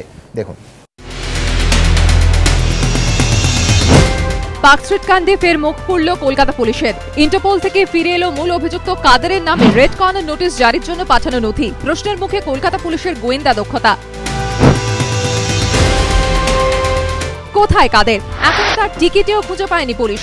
1.5 বছর ধরে অধরা। গোয়েন্দাদের অনুমান, ঘটনার পরপরই দেশ ছেড়েছে মূল অভিযুক্ত। কাদেরের খোঁজ পেতে মাস কয়েক আগে সিবিআইয়ের মাধ্যমে ইন্টারপোলে দ্বারস্থ হয় কলকাতা পুলিশ। অভিযুক্তের নামে রেড কর্নার নোটিশ জারির জন্য পাঠানো হয় অভিযুক্ত সম্পর্কে বেশ কিছু তথ্য। কিন্তু লালবাজার সূত্র খবর, কয়েকদিন আগে ফেরত এসেছে ইন্টারপোলের কাছে পাঠানো সেই সব নথি। কেন ফেরত এলো নথি? গোয়েন্দা সূত্রে খবর, কাদেরের পাসপোর্ট সংক্রান্ত কোনো তথ্য নথিতে না থাকাতেই তা ফেরত পাঠিয়েছে ইন্টারপোল। কারণ অভিযুক্ত পাসপোর্ট সংক্রান্ত তথ্য নথিতে না থাকলে রেড কর্নার নোটিশ জারির ক্ষেত্রে বেশ কিছু সমস্যা রয়েছে। লালবাজার সূত্রে খবর, তল্লাশি শুরুর সময়ই শুধু নয়, ইন্টারপোলের কাছে নথি পাঠানো তোড়জোড় করার মুহূর্তে কাদেরের পাসপোর্টের খোঁজ খবর শুরু হয়। কিন্তু কাদেরের মতোই খোঁজ মেলেনি তার পাসপোর্টেরও। প্রশ্ন উঠছে, কাদেরের পাসপোর্ট সংক্রান্ত তথ্য ছাড়াই রেড কর্নার নোটিশ জারির আর্জি কিভাবে জানালো কলকাতা পুলিশ? কলকাতা পুলিশের জয়েন্ট সিপি ক্রাইম পল্লবকান্তি ঘোষ জানিয়েছেন, নথি ফেরত আসার ফলে যে আর রেড কর্নার নোটিশ জারি করা হবে না এমনটা নয়। ফেরার অভিযুক্তের পাসপোর্ট সংক্রান্ত তথ্য আমাদের কাছে জানতে চেয়েছে ইন্টারপোল। অভিযুক্তর আদৌ পাসপোর্ট রয়েছে কিনা, আর থাকলে তাতে কি কি তথ্য রয়েছে তা জানতে পাসপোর্ট অফিসে যোগাযোগ করেছি। তা পেলে ইন্টারপোলে পাঠিয়ে দেওয়া হবে। এরপরে প্রয়োজনীয় পদক্ষেপ করবে ইন্টারপোল। কিন্তু কাদেরের নামে রেড কর্নার নোটিশ জারির জন্য পাঠানো নথি ইন্টারপোল ফেরত পাঠানোয় প্রশ্ন উঠছে গোয়েন্দাদের কর্মদক্ষতা নিয়ে। কোনো কোনো মহল থেকে এই প্রশ্ন তোলা হচ্ছে, রেড কর্নার নোটিশ জারির ক্ষেত্রে কেন সব নিয়মকানুন না জেনে লিয়েনে নথি পাঠালো লালবাজার? এই অজ্ঞানতার দায় কার? কোনো সদুত্তর দিতে পারেননি লালবাজারের কর্তারা। এবিপি আনন্দ। প্রতিপক্ষের এই পর্বের অনুষ্ঠান আমরা এই বলে শুরু করতে পারি যে আমরা যাই আলোচনা করি না কেন, যে বিশ্লেষণেই পৌঁছই না কেন, 11 বছরের একটা কচি প্রাণ আমরা আর ফিরিয়ে আনতে পারবো না। এরপর সেই ঘটনার অভিঘাতে যা যা ঘটছে, স্কুলে ভাঙচুর, আজকে অধ্যক্ষার 3 দিনের পুলিশি হেফাজত, এইগুলো ঘটনাক্রম চলতে থাকবে। তাই নিয়ে তর্ক বিতর্ক বিশ্লেষণ চলতেই থাকবে। কিন্তু পঞ্চম শ্রেণীর ঐন্দ্রিলাকে আর আমরা ফিরে পাবো না। এই দুর্ভাগ্যজনক ঘটনার জন্য কে দায়ী? আর ভবিষ্যতে কোনো ঐন্দ্রিলাকে এই ধরনের মর্মান্তিক পরিণতি যাতে না পৌঁছতে হয়, বোধহয় আমাদের সকলের নিজের নিজের পার্টে একটা শিক্ষা অত্যন্ত প্রয়োজন। এই মুহূর্তে আমার সঙ্গে আছেন, আমার একদিকে আছেন সুস্মিতা দাস, ওয়েন্দ্রিলার পিসি, আছেন অভিভাবক অপর্ণা চক্রবর্তী, আছেন চিকিৎসক জয়রঞ্জন রাম, আছেন অভিভাবক পিউ দাস এবং অভিভাবক পূর্ণিমা মণ্ডল। সুস্মিতা দেবী, আপনাকে দিয়ে শুরু করব। আজকে পুলিশি হেফাজত ইত্যাদি প্রসঙ্গের আগে পরিবারের তরফ থেকে আমি কালকে দেখছিলাম যে যখন স্কুলে ভাঙচুরও চলছে, আপনারা শোকস্তব্ধ পরিবার এবং আপনাদের বক্তব্য আমরা দেখাচ্ছিলাম, তা সত্ত্বেও আপনারা খুব দায়িত্বের সঙ্গে বলছিলেন যে আন্দোলন চলুক কিন্তু ভাঙচুর নয়। এই মুহূর্তে এই ঘটনার গতি প্রকৃতি যেখানে, আপনারা পরিবারের পক্ষ থেকে সব থেকে বড় ক্ষতি তো আপনাদের হয়েছে, ঠিক কী চাইছেন? আমরা তো এইভাবে হিংসাত্মক পরিবেশ গড়ে উঠুক চাইনি। এই হিংসা থেকেই তো আমাদের বাচ্চাটা হারিয়ে গেছে। এটা তো হিংসাত্মক জায়গা থেকেই ও হারিয়ে গেছে না, মজা পেয়েছে ওকে এইভাবে টর্চার করে। এটাও তো আমরা মনে করি এক ধরনের অসুখ। নয়তো একটা মানুষকে একই স্কুলের একই সব কিছু মহিলা সবাই, তা সত্ত্বেও কেন এটা করলো, এরা এইভাবে মজা পায়। এই মজাটা তো একটা অসুখ, মানসিক অসুখ ছাড়া কিছু আমি ভাবি না। সুতরাং এইটা কিভাবে শাস্তি পাওয়া উচিত, শাস্তি সবাই পাক, শাস্তি না পেলে কারোর ভুল সংশোধন হবে না, কিন্তু এটা কিভাবে পাওয়া উচিত সেটা তো আমি বলতে পারবো না। তার জন্যে আইন আদালত যা আছে যেভাবে করা উচিত সেটা সমাজ করবে, আমি এটা করতে পারবো না। আমাদের খালি একটাই চাহিদা, সেটা হচ্ছে যারা অন্যায় করেছে অন্যায়ের শাস্তি হোক, কিন্তু তা বলে ভাঙচুর হিংসাত্মক পরিবেশ গড়ে না উঠুক। কারণ এটা দিয়ে কখনো পানিশমেন্ট দেয়া যায় না। এটা কিন্তু মানে উদ্ধত হয়ে যাওয়া বা এগুলোতে আমি তো মনে করি এটা একটা মানসিক বিকৃতি। সুতরাং শাস্তি এইভাবে হয় না, শাস্তি যেভাবে হয় সেইভাবেই শাস্তিটা হোক এদের, এটাই আমি চাই। আমরা সবাই পরিবারের তরফ থেকে সেটা চাই, ক্ষতি চাই না। ক্ষতি তো হয়েই গেছে, আমাদের তো বিরাট ক্ষতি হয়ে গেছে, আমাদের একটা ফ্যামিলি ধ্বংস হয়ে গেছে। কারণ এই বাচ্চা হচ্ছে ফ্যামিলি জোড়া করে, আবার ফ্যামিলি ভাসিয়ে দেয়। এই বাচ্চা যেমন এসে সবাইকে যুক্ত করে ফ্যামিলিটাকে একত্র করে। সব থেকে বড় কথা, আমার বাবা মা বিশেষ করে ঐন্দ্রিলার দাদু আর ঠাকুমা, তারা কিন্তু মানে বয়স হয়েছে, তারা চতুর্দিক থেকে নানা রকম অসুখে বিপর্যস্ত, কিন্তু তা সত্ত্বেও তারা কিন্তু বেঁচে আছে। আমরা বিয়ে হয়ে গেছে, চলে গেছি, আমরা এই শান্তিতে বেঁচে আছি যে আমার বাবা মা এই দুটো বাড়িতে, দু ভাইয়ের দুটো বাচ্চা, একজনের ছেলে একজনের মেয়ে হচ্ছে এই বড় সন্তান, চলে গেল। কিন্তু এরা দুজন ছিল, এদের ট্যাবলেট, অসুখের ট্যাবলেট। যতবার ডাক্তারের কাছে গেছি, ডাক্তার খালি বলতেন আমার বাবাকে যে আপনি এই বয়সে অনেক ভালো আছেন। আমি খালি এটাই মনে করি সেই অসুখের ট্যাবলেট একটা একদম বিসর্জন হয়ে গেল। জানি না ওনাদের শেষ পরিণতিটা কি হবে। সুস্মিতা দেবী, পুলিশে যে মূল অভিযোগ নিরঞ্জন বাবু অর্থাৎ ওয়েন্দ্রিলার দাদু করেছেন, বিশ্বাস করুন এটা পড়তে পড়তে আমরাও আবেগ ধরে রাখতে পারিনি। দর্শকদের দেখাবো যে আজকে এই ক্রাইস্টচার্চ স্কুলের ঘটনা ঠিক কোথায় দাঁড়িয়ে আছে। আজকে আদালতে অধ্যক্ষকে তোলা হয়, সেখানে 3 দিনের পুলিশি হেফাজতের নির্দেশ দেন বিচারপতি। দেখুন। ঐন্দ্রিলা দাসের মৃত্যুর ঘটনায় ক্রাইস্ট চার্চ স্কুলের অধ্যক্ষা হেলেন সরকারকে 3 দিনের পুলিশ হেফাজতে পাঠালো আদালত। কিন্তু অধ্যক্ষার বিরুদ্ধে পুলিশ যেসব ধারায় অভিযোগ এনেছে তা নিয়েই ঘনিয়েছে বিতর্ক। অধ্যক্ষার বিরুদ্ধে মারধর, হুমকি, জোর করে আটকে রাখা, এমনকি তোলা আদায়ের পাশাপাশি সবচেয়ে গুরুতর যে অভিযোগটি পুলিশ এনেছে তা হল ভারতীয় দণ্ডবিধির 306 ধারা, অর্থাৎ আত্মহত্যায় প্ররোচনা। আর ঠিক এই ধারাটি নিয়েই অধ্যক্ষার আইনজীবী প্রশ্ন তুলেছেন। তার দাবি, শুরু থেকেই ঐন্দ্রিলার পরিবারের তরফে যে অভিযোগ তোলা হয়েছে বা পুলিশের কাছে যে অভিযোগ দায়ের করা হয়েছে সেখানে কোথাও এমন বলা হয়নি যে ঐন্দ্রিলা আত্মহত্যা করেছে। তাহলে আত্মহত্যায় প্ররোচনার অভিযোগ কেন?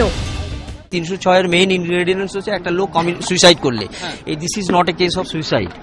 তার কারণ মেয়েটি অসুস্থ হওয়ার পরে ডাক্তারের ট্রিটমেন্ট ছিল, ডাক্তারের ট্রিটমেন্টে থাকাকালীন সে মারা গেছে, সুতরাং 306 অ্যাপ্লিকেবল হয় না। এমনকি সরকারি আইনজীবীও বলছেন আত্মহত্যায় প্ররোচনার অভিযোগ এক্ষেত্রে প্রযোজ্য নয়।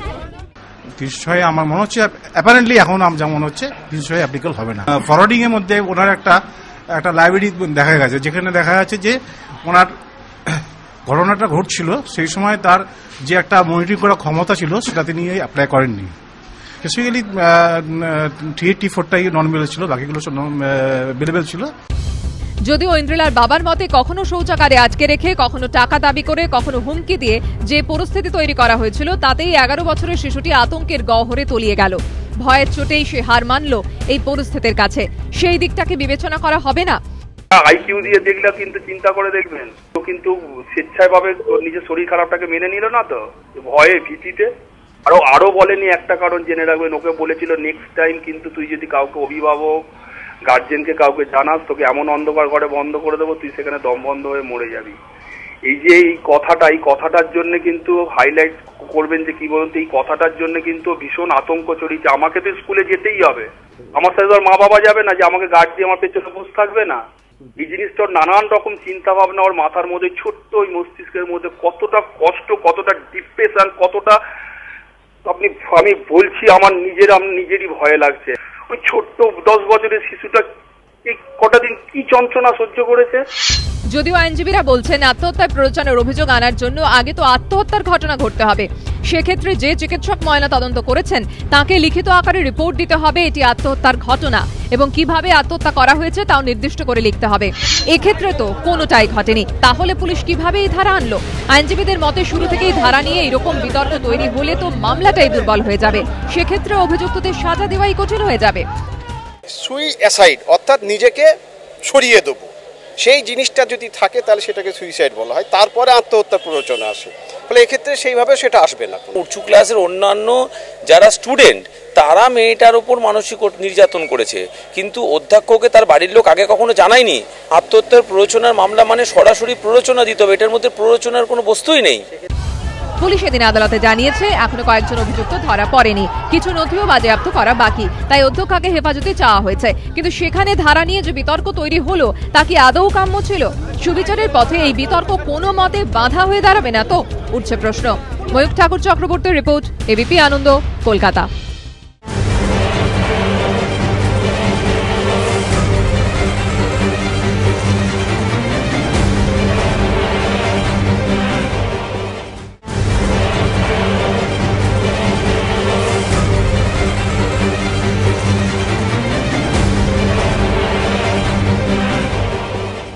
আমি ডক্টর রামের কাছে যাব। একটা হচ্ছে যে ভয়ের কথা সুস্মিতা দেবী বলছেন, যে ভয়ের কারণেই আজকে ঐন্দ্রিলাকে আমরা হারালাম, সেটা একটা বাচ্চার ক্ষেত্রে উঁচু ক্লাসের দিদিরা কতটা চাপ সৃষ্টি করতে পারে, যাতে এরকম সম্ভাবনার কথাও তার বাবা উড়িয়ে দিচ্ছেন না যে একেবারে জীবন থেকে একটা উইথড্রল সিমটম শুরু হয়ে গেছিল আর বাঁচতেই চাইছিল না। এটা কি হওয়া সম্ভব? খুবই সম্ভব। কেন আমি যতটুকু মানে শুনে রিপোর্টিং থেকে দেখে বুঝেছি যে এটা বেশ কয়েকদিন ধরে চলছিল, মানে এটা 1-2 দিনের ব্যাপার নয়, বা হট করে যে বাথরুমে বন্ধ করে রেখেছিল একদিন কিছু ঘন্টার জন্য। মানে আমরা যদি দেখি তাহলে আমি যতটুকু বুঝেছি যে এটা ক্রমাগত বেশ কয়েকদিন ধরে চলছিল, এবং নিশ্চয়ই ঐন্দ্রিলা এতটাই ভীত এবং আতঙ্কিত হয়েছিল যেটা কাউকে প্রকাশ করতে পারেনি, যেটাও আবার বাচ্চাদের মধ্যে ভীষণ কমন। মানে ওদের এমনভাবেই ভয় দেখানো হয় এবং ওরা সেটাকে বিশ্বাস করে নেয় যে কেন ওকে তো স্কুলে 6 থেকে 7 ঘন্টা কাটাতে হবে, এবং সেইখানে তো বাবা মারা থাকতে পারবেন না, এবং যারা এই ইমোশনাল অ্যাবিউজ বা টর্চারটা করছে তারা বাচ্চাটির মনের মধ্যে প্রবেশ করে এরকমই একটা মানসিক পরিকাঠামো তৈরি করে দেন যে তুমি যদি আমাদের কথা শুনে না চলো তাহলে তুমি ভীষণভাবে বিপর্যস্ত হবে।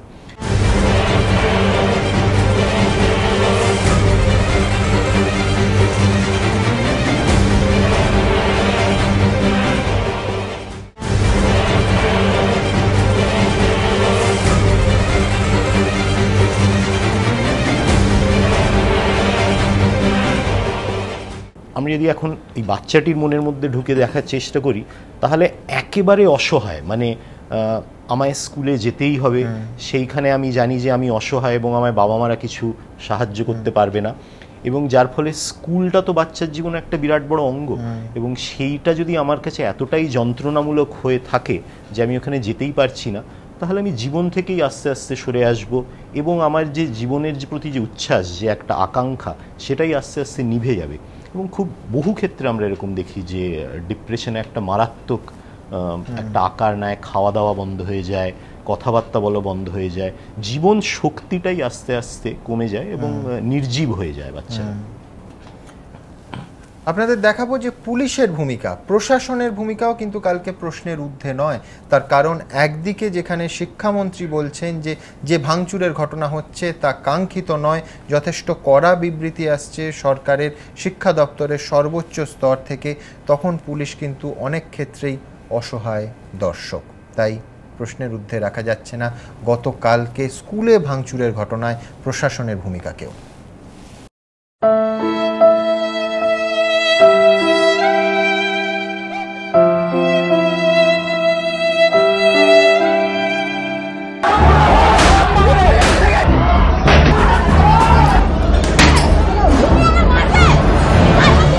পঞ্চম শ্রেণীর ছাত্রীর মৃত্যুকে কেন্দ্র করে রণক্ষেত্র দমদমের Christ Church Girls High school.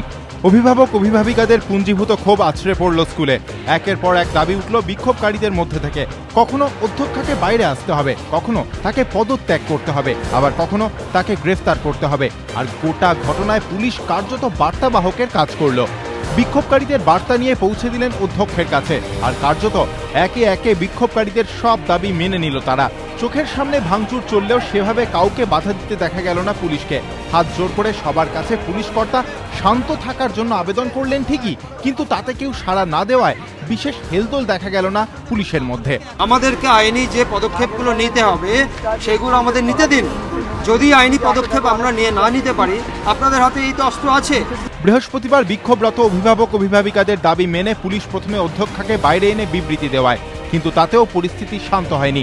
এরপর রাতে বিক্ষোভকারীদের আরও এক দফা দাবি অনুযায়ী অধ্যক্ষার পদত্যাগপত্র বাইরে এসে পড়ে শোনায় পুলিশ। কিন্তু তখন ওঠে আরেক দাবি, সাদা কাগজে নয়, স্কুলের লেটার হেডে অধ্যক্ষকে পদত্যাগ করতে হবে। ফের পুলিশ চলে যায় ভেতরে। এবার বিক্ষোভকারীদের দাবি মেনেই লেখা হয় পদত্যাগপত্র। আর একেবারে শেষে বিক্ষোভরত অভিভাবক অভিভাবিকাদের চরম দাবি মেনে অধ্যক্ষকে গ্রেফতারও করে নিয়ে যায় পুলিশ।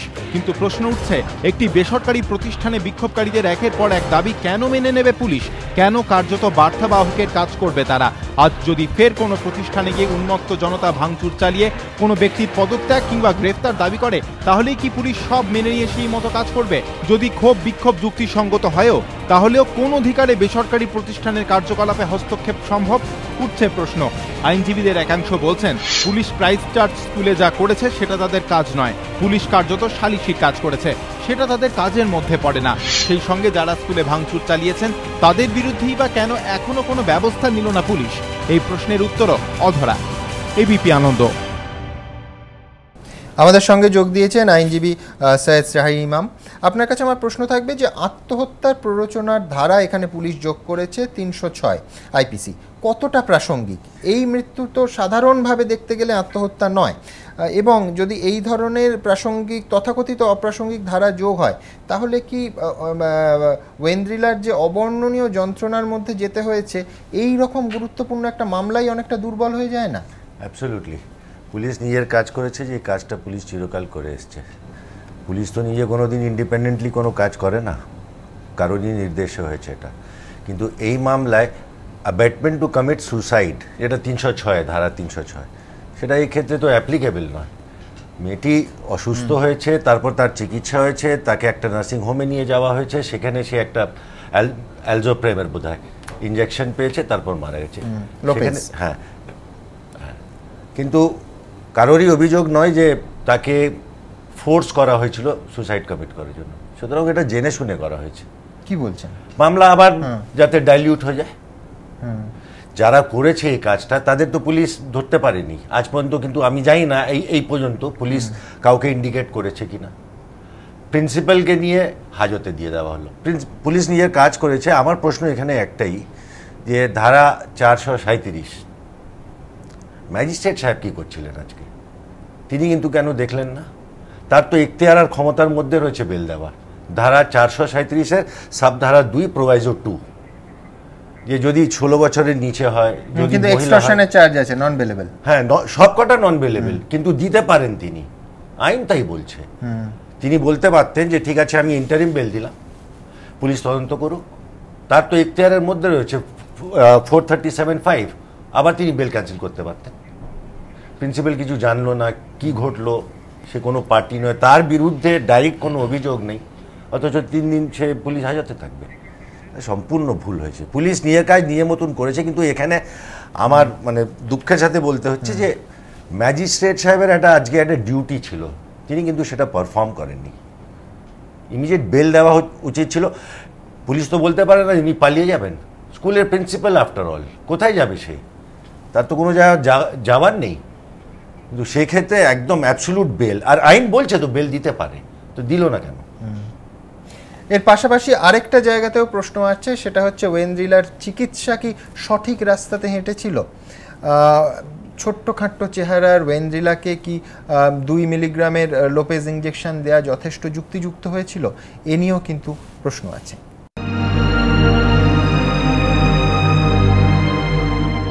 মাত্র 11তেই হারিয়ে গেছে ছোট্ট ইন্দ্রিলা। নষ্ট হয়ে গিয়েছে 2 চোখ ভরা সব স্বপ্ন। কিন্তু কেন? তার এই পরিণতির জন্য দায়ী কে? শুধু দমবন্ধ অন্ধকার ঘরে আটকে থাকার আতঙ্কই কি তাকে আস্তে আস্তে ঠেলে দিল মৃত্যুর দিকে? পরিবারের তরফে কিন্তু গোড়া থেকেই স্কুলের পাশাপাশি বারবার অভিযোগের আঙুল তোলা হয়েছে চিকিৎসকের দিকে।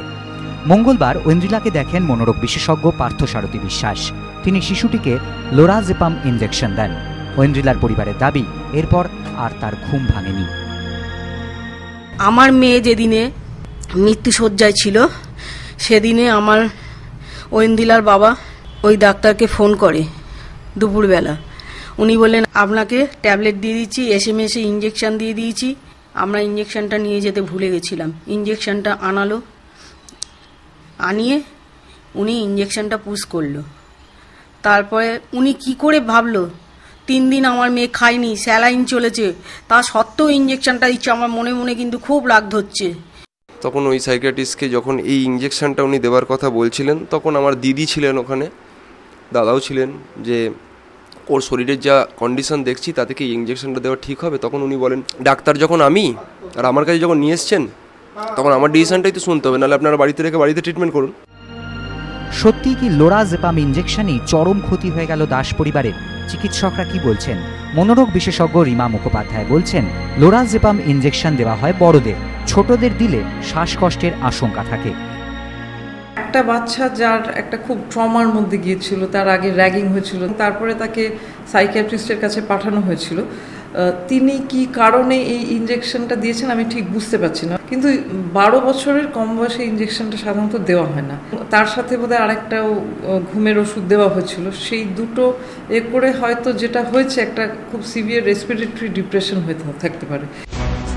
যদিও ঐন্দ্রিলাকে যে চিকিৎসক দেখেছিলেন সেই পার্থসারথী বিশ্বাস কিন্তু এমনটা মানতে নারাজ। টোটাল লিউকোসাইট কাউন্ট যেটা হচ্ছে WBC কত আছে, শ্বেতকণিকা, সেটা হচ্ছে 20,000-এর ওপর। তার মানে এটা মোটামুটি ডাবলের কাছাকাছি হয়ে গেছে। তার মানে ইনফেকশন খুব হাই অ্যামাউন্টে ছিল। যে পিক কনসেন্ট্রেশন একবার দিলে, ইঞ্জেকশন দিলে পিক কনসেন্ট্রেশন 2 ঘন্টার ভেতরে আসে। আমি এই ইঞ্জেকশনটা 6টা 6:30টার ভেতরে দিয়েছি। তার মানে হচ্ছে যে কি পিক কনসেন্ট্রেশনটা 8টা 8:30 বড় জোর 9টার ভেতরে আসা উচিত। এখন যদি মৃত্যু রেসপিরেটরি ডিপ্রেশনেও হয় তাহলে ওষুধের পিক কনসেন্ট্রেশনের সময় হওয়া উচিত, কিন্তু ওটা হয়নি। মৃত্যু হয়েছে তার পরের দিন 12-13 ঘন্টা পর। ঐন্দ্রিলার দেহের সংশ্লিষ্ট অংশ ভিসেরা প্যাথোলজিক্যাল পরীক্ষার জন্য পাঠানো হয়েছে। ঐন্দ্রিলার মৃত্যুর জন্য চিকিৎসায় গাফিলতিই দায়ী কিনা তা পরিষ্কার হয়ে যাবে সেই রিপোর্ট হাতে এলেই। নিমাই পান্ডা ও সত্যজিৎ বৈদ্য, এবিপি আনন্দ, কলকাতা।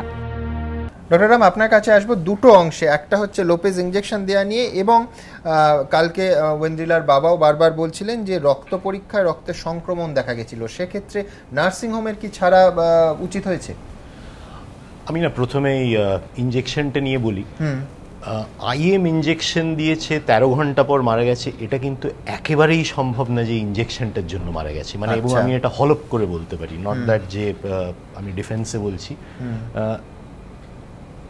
মেয়েটির অসুস্থ ছিল, খাওয়া দাওয়া করছিল না, সেই কারণে দুর্বল হয়ে পড়েছিল। কিন্তু 2 মিলিগ্রাম লোরাজেপাম ইঞ্জেকশন দিয়ে 13 ঘন্টা পর মেয়েটি মারা যাবে, এটা একেবারেই medically it is not possible, and মানে I can vouch for it. এখন একটা ক্লিনিশিয়ানের ডক্টর মুখার্জি যেটা বললেন যে পার্থসারথীর সাথে অবভিয়াসলি এটা যে আমি 12 বছরের কমে দিই কি দিই না, এটা একটা মতের হতে পারে।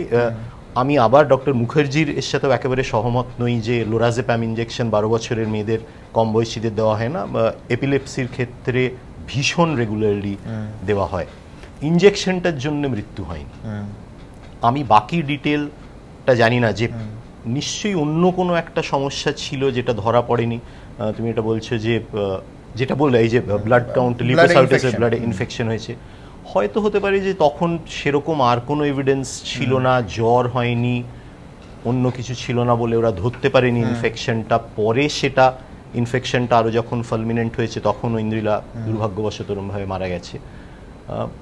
সেটা পোস্টমর্টেমে কিন্তু বেরোবে, কিন্তু এই মুহূর্তে কোনো মানে যুক্তি নেই যে ইনজেকশন। সাধারণভাবে চিকিৎসক হিসেবে এই যে চিকিৎসা পদ্ধতি, এতে মৃত্যুর কারণ হতে পারে বলে আপনার মনে হচ্ছে না? ইনজেকশনের জন্য কোনো মতেই নয়। আচ্ছা, ইনজেকশনের জন্য কোনো মতে না। আপনাকে জানিয়ে রাখি যে প্যাথোলজিক্যাল পোস্টমর্টম রিপোর্ট যেটা আসে 2 সপ্তাহ পর আসবে, সুতরাং আমরা কেউই এই মুহূর্তে সেই বিষয়ে জোর করে বলার জায়গা নেই। একটা ছোট্ট বিরতির সময় হয়ে গেছে, বিরতির পর আবার এই আলোচনায় আসব এবং অভিভাবক অভিভাবিকারা যারা স্কুলে বাচ্চাদের পাঠান তারা এই মুহূর্তে বিষয়টি নিয়ে কি ভাবছেন এটা গুরুত্বপূর্ণ, তার কারণ এই স্কুলটিতে আজকে কিন্তু অনির্দিষ্টকালের জন্য তালা পড়ে গেছে, স্কুলটি বন্ধ হয়ে গেছে। এছাড়া শহরের একটি নামী স্কুলের প্রিন্সিপালও আমাদের সঙ্গে আছেন, তারাই বা কী ভাবছেন এই গোটা ঘটনাটা নিয়ে। এই ঘটনাটাই কোথাও কি কোনো বার্তা, কোনো শিক্ষা আমরা গ্রহণ করব? এই সমস্ত প্রশ্নের উত্তরে আসুন তার আগে ছোট্ট একটা বিরতি।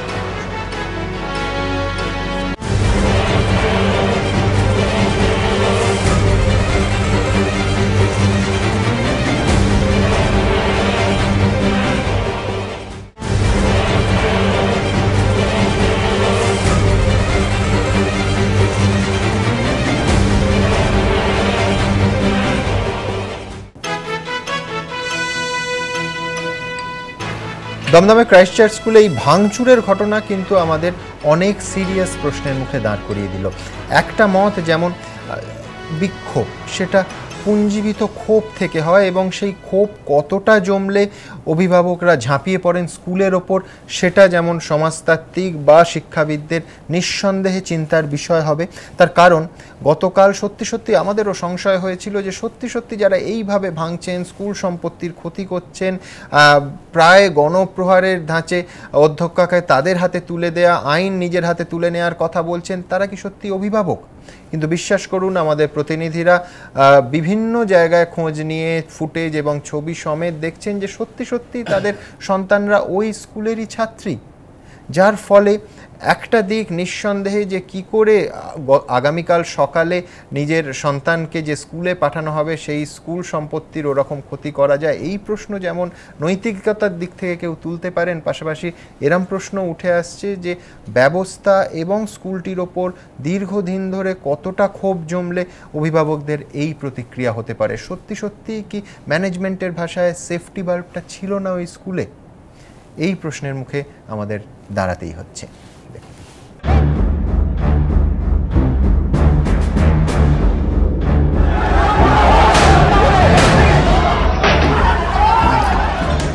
স্কুল কর্তৃপক্ষের বিরুদ্ধে নানা অভিযোগ ছিল। অভিভাবকদের সঙ্গে দেখা করতে অনীহা, খেয়াল খুশি মতো কোনো রকম আলোচনা ছাড়াই ফি বাড়িয়ে দেওয়া, ছাত্রীদের পরিবারের সঙ্গে যোগাযোগ না রাখা, পড়ুয়াদের নিরাপত্তার দিকে যথাযথ নজর না দেওয়া, নানা অভিযোগ। বাচ্চাদের দিনের পর দিন টর্চার হয়ে যাচ্ছে, দিনের পর দিন। আমরা যখন দেখা করতে চাই আমাদের সাথে কোনো রকম দেখা করছে না, কোনো রকম মিটিং করছে না। বাচ্চাদের ক্যান্টিন খুলে উনি অনিষ্ট করেছে, বাচ্চাদের উপর রীতিমতো টর্চার করছে। বড় মেয়েদের কোনো শাসন করে না।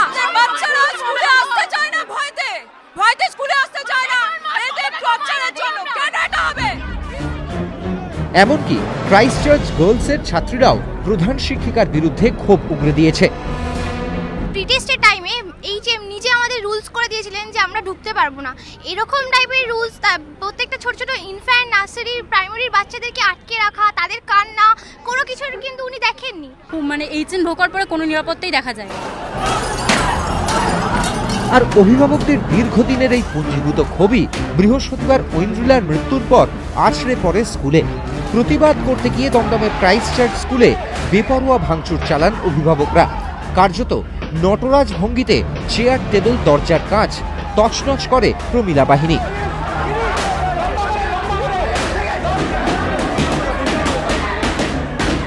কারা এরা? তাদেরই ভাঙচুরের ফুটেজ নিয়ে সরেজমিনে তদন্তে এবিপি আনন্দ। ইনি রেশমি দে, মেয়ে ক্রাইস্ট চার্চ স্কুলে 7ম শ্রেণীর ছাত্রী। শুধু তাই নয়, নিজেও 9ম শ্রেণী পর্যন্ত পড়েছেন মেয়ের স্কুলেই।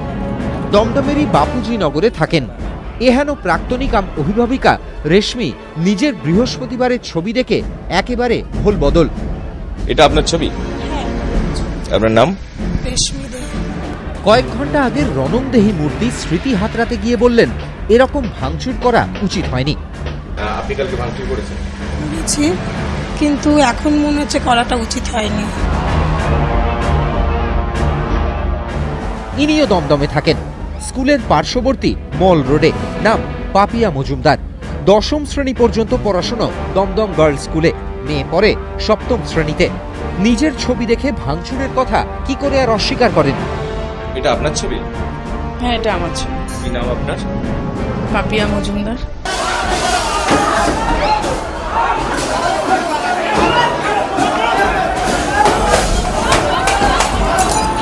অন্যায় হয়েছে মেনে নিয়েও পাপিয়ার অবশ্য যুক্তি উত্তেজনার বশে করে ফেলেছেন। কিছুটা উত্তেজনার ইয়েতেই করেছি। এই দুজন নমুনা মাত্র। বৃহস্পতিবার ভাঙচুরে অংশ নিয়েছিলেন বহু অভিভাবক অভিভাবিকা। প্রশ্ন উঠেছে, যারা ভাঙচুর চালালেন তারা কি জানেন আগামীকাল তাদের মেয়েরা কোন স্কুলে যাবে?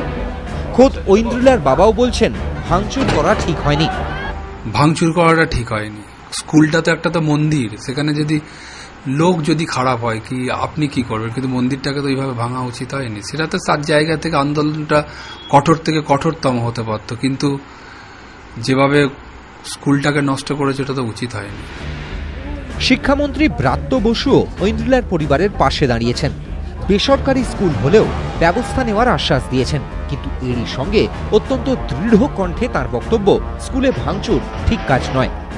এখন যে অবস্থা হয়ে আছে স্কুলে, ওটা একদম হুলিগানিজম, এটা ঠিক নয়। ওটা ওনারা তাই মনে করেন, যাদের একটা স্কুল ভাঙচুর করা বা এরকম দাবি তোলা যে এদের হাতে তুলে দেওয়া আমরা মেরে ফেলবো। শুক্রবার স্কুল চত্বরে ভাঙচুরের প্রতিবাদে চলল বিক্ষোভ। দাবি উঠল, ভাঙচুরের জেরে নষ্ট হয়েছে তাদের রেজিস্ট্রেশন থেকে দরকারি নথি। ভাঙচুরের কয়েক ঘন্টার মধ্যে ভাঙচুরকারী অভিভাবিকাদের ভুল স্বীকার সেই ক্ষতে কি আদৌ প্রলেপ দিল, উঠছে প্রশ্ন। কৃষ্ণেন্দু অধিকারী, এবিপি আনন্দ, কলকাতা। পিউ, আপনার কাছে আসবো। এক তো স্কুল বন্ধ হয়ে গেল অনির্দিষ্টকালের জন্য, কবে খোলা যাবে কেউ জানে না। একটা দিক থেকে আপনাদের বাচ্চাদের ক্ষতি। দুই হচ্ছে প্রাইভেট স্কুল, আপনারাই অভিযোগ তুলেছেন যে অ্যাব্রাপ্টলি মাঝে মাঝে বেতন বাড়িয়ে দেওয়া হচ্ছে। এরপর এই যে ক্ষতিটা হলো ডেভেলপমেন্ট ফিজের নাম করে, টিউশন ফিজের নাম করে, হয়তো আপনাদের ওপরই আবার চাপবে।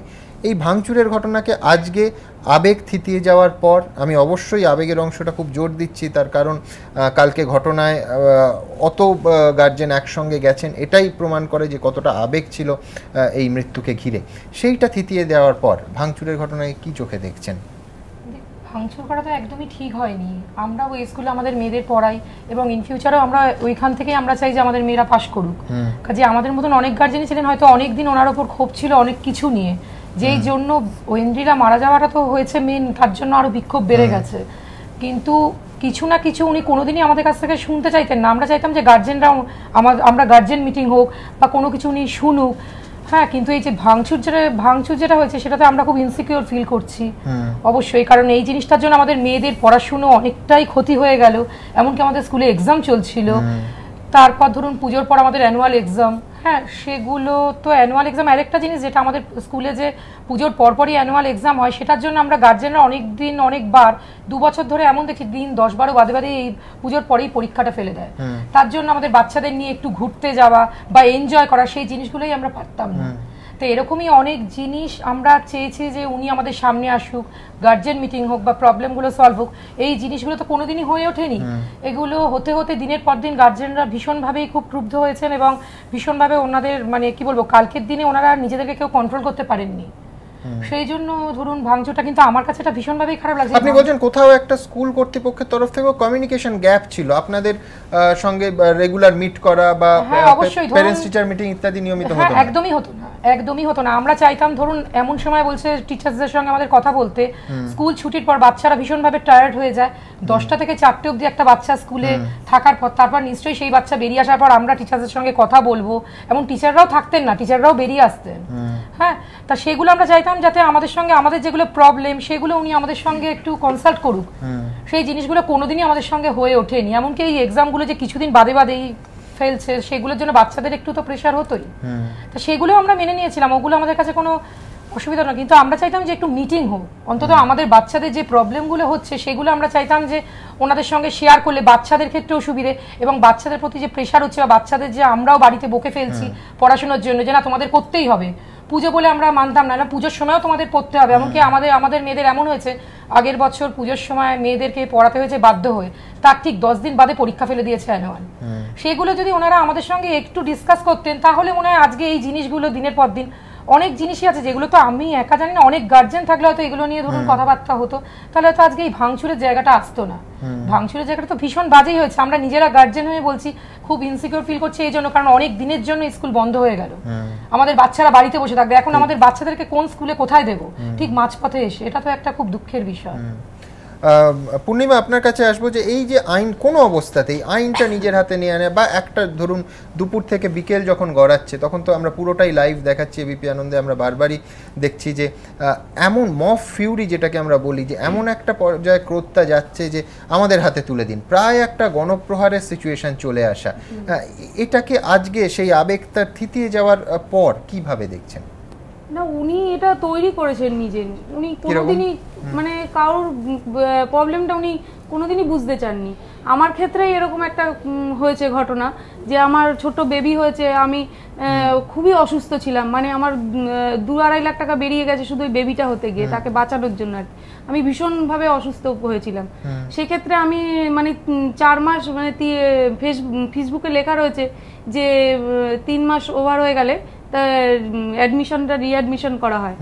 তা ওনাকে আমি গিয়ে রিকোয়েস্ট করেছিলাম যে আমি খুব প্রবলেমের মধ্যে আছি ম্যাম, একটু আমার কথাটা শুনুন, যে একটু যদি কনসিডার করা যায়। উনি বলল যে না, ওইসব কোনো আমার সাথে কোনো কথা নেই, পুরো আঙ্গুল দেখিয়ে বললো আপনি সোজা চলে যান অফিস ঘরে, আমার সাথে ওইসব ব্যাপারে কোনো কথা নেই, যা বলার অফিস ঘরে বলবেন। এই যে ব্যাপারগুলো ওনাকে তো বুঝতে হবে, উনি তো এক জায়গায় আছেন, উনি তো অর্থাৎ আপনি বলছেন যে একটা কোনো ঘটনা দীর্ঘদিনের একটা পুঞ্জীবিত ক্ষোভ ছিল এই স্কুল এবং স্কুল কর্তৃপক্ষকে ঘিরে, মানে কালকে সবাই মিলে আর কি ওইটা প্রকাশ করেছে আর কি। কিন্তু সবার মধ্যে এই 2 বছর ধরে, বিশেষ করে 2 বছর ধরে ভীষণ উচ্ছৃঙ্খলা হচ্ছিল স্কুলে। কোনো মানে বড় বড় স্টুডেন্টরা বাসে খুব অত্যাচার করে বাচ্চাদের, কোনো মানে শৃঙ্খলা নেই। বাচ্চা যে ওইটুখানি একটা মানে 1-2 এর বাচ্চা, তাদের বসতে না দিয়ে বড়রা বসে থাকে, তারা বাসের মধ্যে ওরকম ভিড়, বাসের মধ্যে তারা মানে বসার জায়গা পায় না, ওইভাবে চাপের মানে 3 নম্বর বাসটা একদম জঘন্য, একদম মানে বাচ্চার দম নিতে পারে না এরকম। বাস থেকে নেমে রীতিমতন উনি মানে হাঁপ ছাড়ে আর কি, যে আমি কিভাবে এলাম আর কি বাসে, মানে কেউ আসতেই চায় না।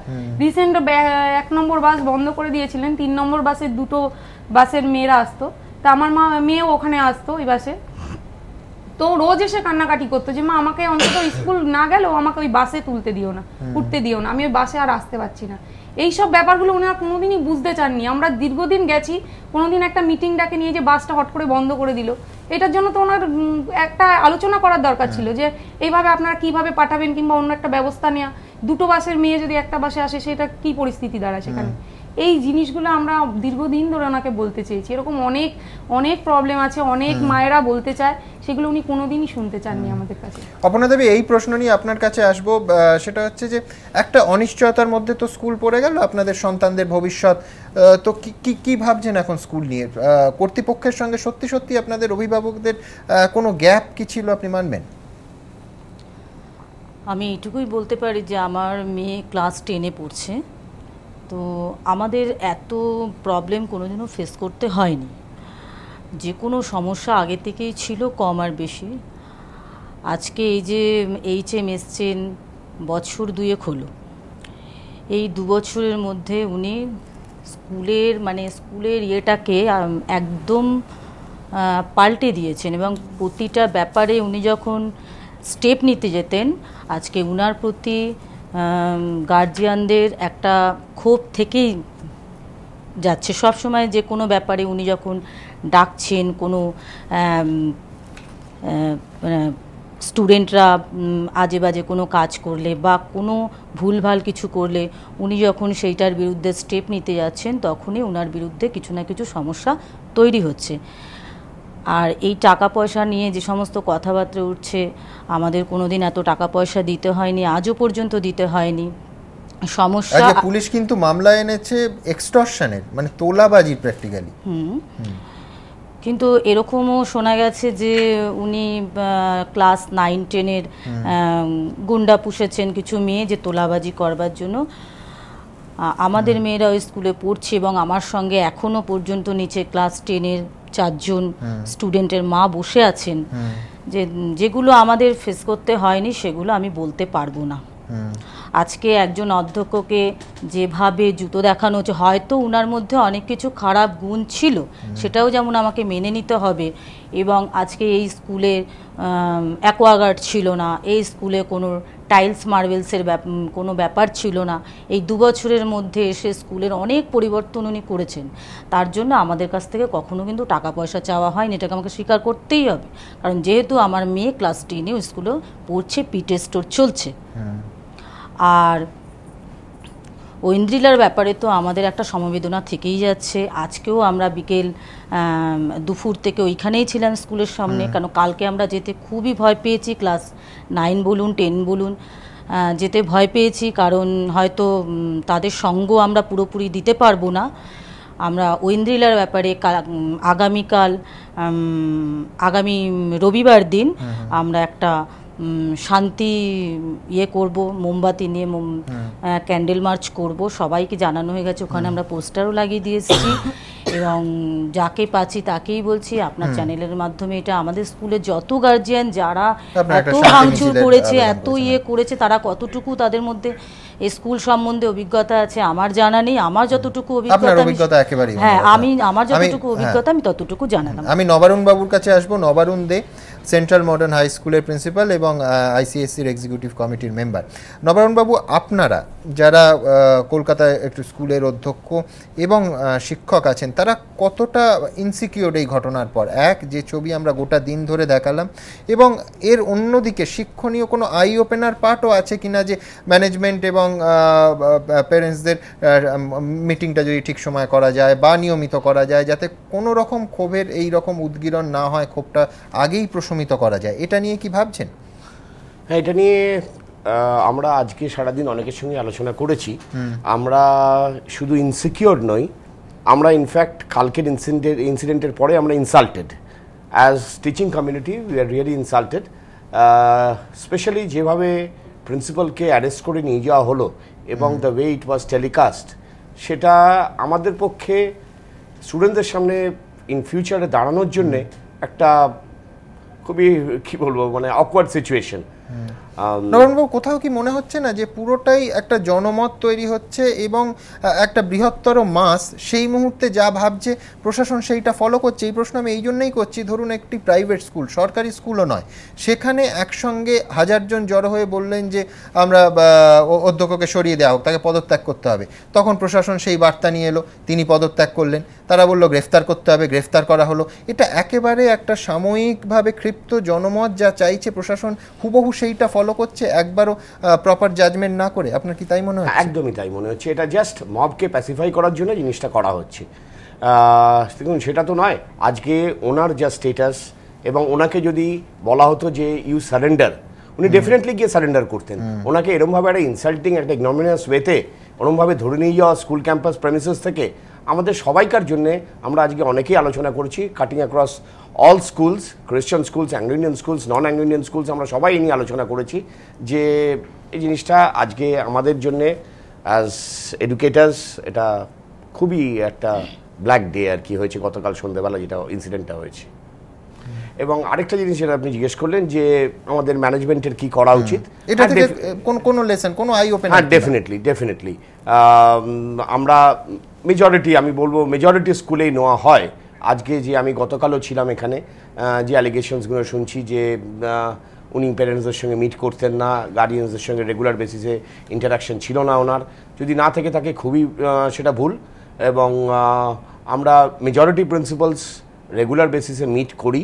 ইনফ্যাক্ট আমাদের অনেকেরই without appointment parents are welcome to our school office, এরকম নয় যে অ্যাপয়েন্টমেন্ট করে তাদের আসতে হয়।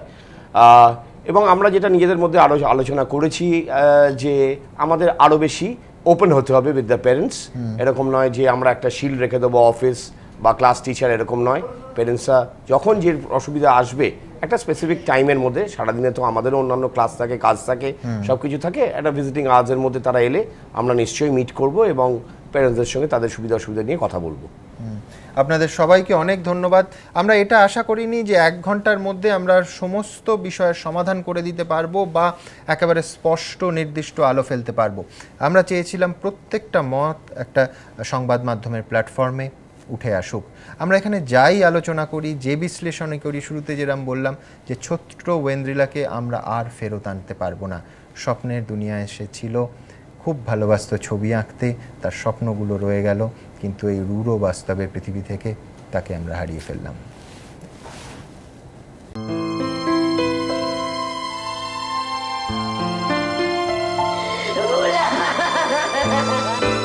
কখনো তেমন কোনো বায়না করত না, বড়দের কথা প্রায় সব সময়ই শুনত। মা বাবার কাছে ঐন্দ্রিলা ছিল একেবারে লক্ষ্মী মেয়ে, বাধ্য মেয়ে। আসলে ঐন্দ্রিলা মেয়েটা খুব শান্ত, খুব ভালো প্রকৃতির মেয়ে ছিল। আমার মেয়েও বলতো মা ও চুপচাপ থাকে, ও কারোর সাথে সেভাবে বেশিভাবে কথা বলে না, সবার সাথে মিলেমিশে থাকে মা। ও আঁকতে খুব ভালোবাসত ঐন্দ্রিলা। বাড়ির দেওয়ালে খেয়াল খুশির আঁচড়, মনের কল্পনা দিয়ে সাদা কাগজে ইচ্ছে মতো আঁকিবুকি, মনের মোম রঙে রাঙিয়ে নেওয়া। মা বাবার কাছে গল্প শুনত, সেই গল্প শুনে ঐন্দ্রিলা চলে যেত রূপকথার রাজত্বে। লাল নীল রঙের মাছগুলোর সঙ্গে একলা ঘরে বসে গল্প করত সে। ঐন্দ্রিলাও বোধহয় মৎস্যকন্যা হতে চাইত, কিন্তু তার স্বপ্ন অধরাই রয়ে গেল, যা চোখে জল এনে দিয়েছে সবার। সত্যি মর্মান্তিক, মানে আমি কালকে ভাবতেই পারিনি, কারণ বিশেষ করে স্কুলটাতে আমার মা, মাসি, আমার বোন আমরা পড়েছেন, এবং ছোট্ট জিজ্ঞাসার আমার ছোটোবেলাটা ওখানে শ্যুট করেছিল। মানে আমাদের বাড়িটা প্রায় দমদমের বাড়িটা ওনার ওই দেয়ালের গায়ে লাগা বাড়ি। শান্তি ফিরে আসাটা খুব দরকার। আমার খুবই কালকে কষ্ট লেগেছে। শোকাহত বাবা বলছেন তার মেয়ের মৃত্যু অনেককে র্যাগিংয়ের হাত থেকে বাঁচিয়ে দিল। আমার মেয়ের জীবন গেছে ঠিকই, কিন্তু একটা জিনিস হয়তো কয়েক হাজার মেয়ের এই র্যাগিংয়ের হাত থেকে বাঁচিয়ে দিয়ে গেল, এটাই আমার সান্ত্বনা। ঐন্দ্রিলার এই খেলাঘরটা শোকে পাথর, মাছগুলোর চোখের জল জলে মিশে গিয়েছে। ছোটা ভীম তার সব দুরন্তপনা বন্ধ করে চুপ করে বসে ভাবছে এই বোধহয় ঐন্দ্রিলা এসে তাকে কোলে তুলে নেবে। টেডি বিয়ারগুলোরও মুখ ভার, অনেকক্ষণ তাদের খেলাঘরের সর্বময় কর্ত্রীকে দেখতে না পেয়ে বিছানায় শুয়ে পড়েছে ঐন্দ্রিলার প্রাণের পুতুলগুলো। ভাবছে এবার থেকে কে তাদের ঘুম পাড়িয়ে দেবে। ঐন্দ্রিলার রান্নাঘরের সব বাসনগুলো শব্দ হারিয়েছে, আর ঠুংঠাং আওয়াজ করবে না তারা। ঐন্দ্রিলা নেই, মন মানতে চায় না, সব যেন লণ্ডভণ্ড। ঐন্দ্রিলার মৃত্যুতে সব যেন বর্ণহীন, সব রং যেন নিমেষে রং হারিয়েছে। ঐন্দ্রিলা এমনটা ভালোবাসত না, ঐন্দ্রিলা রং ভালোবাসত। এবিপি আনন্দ।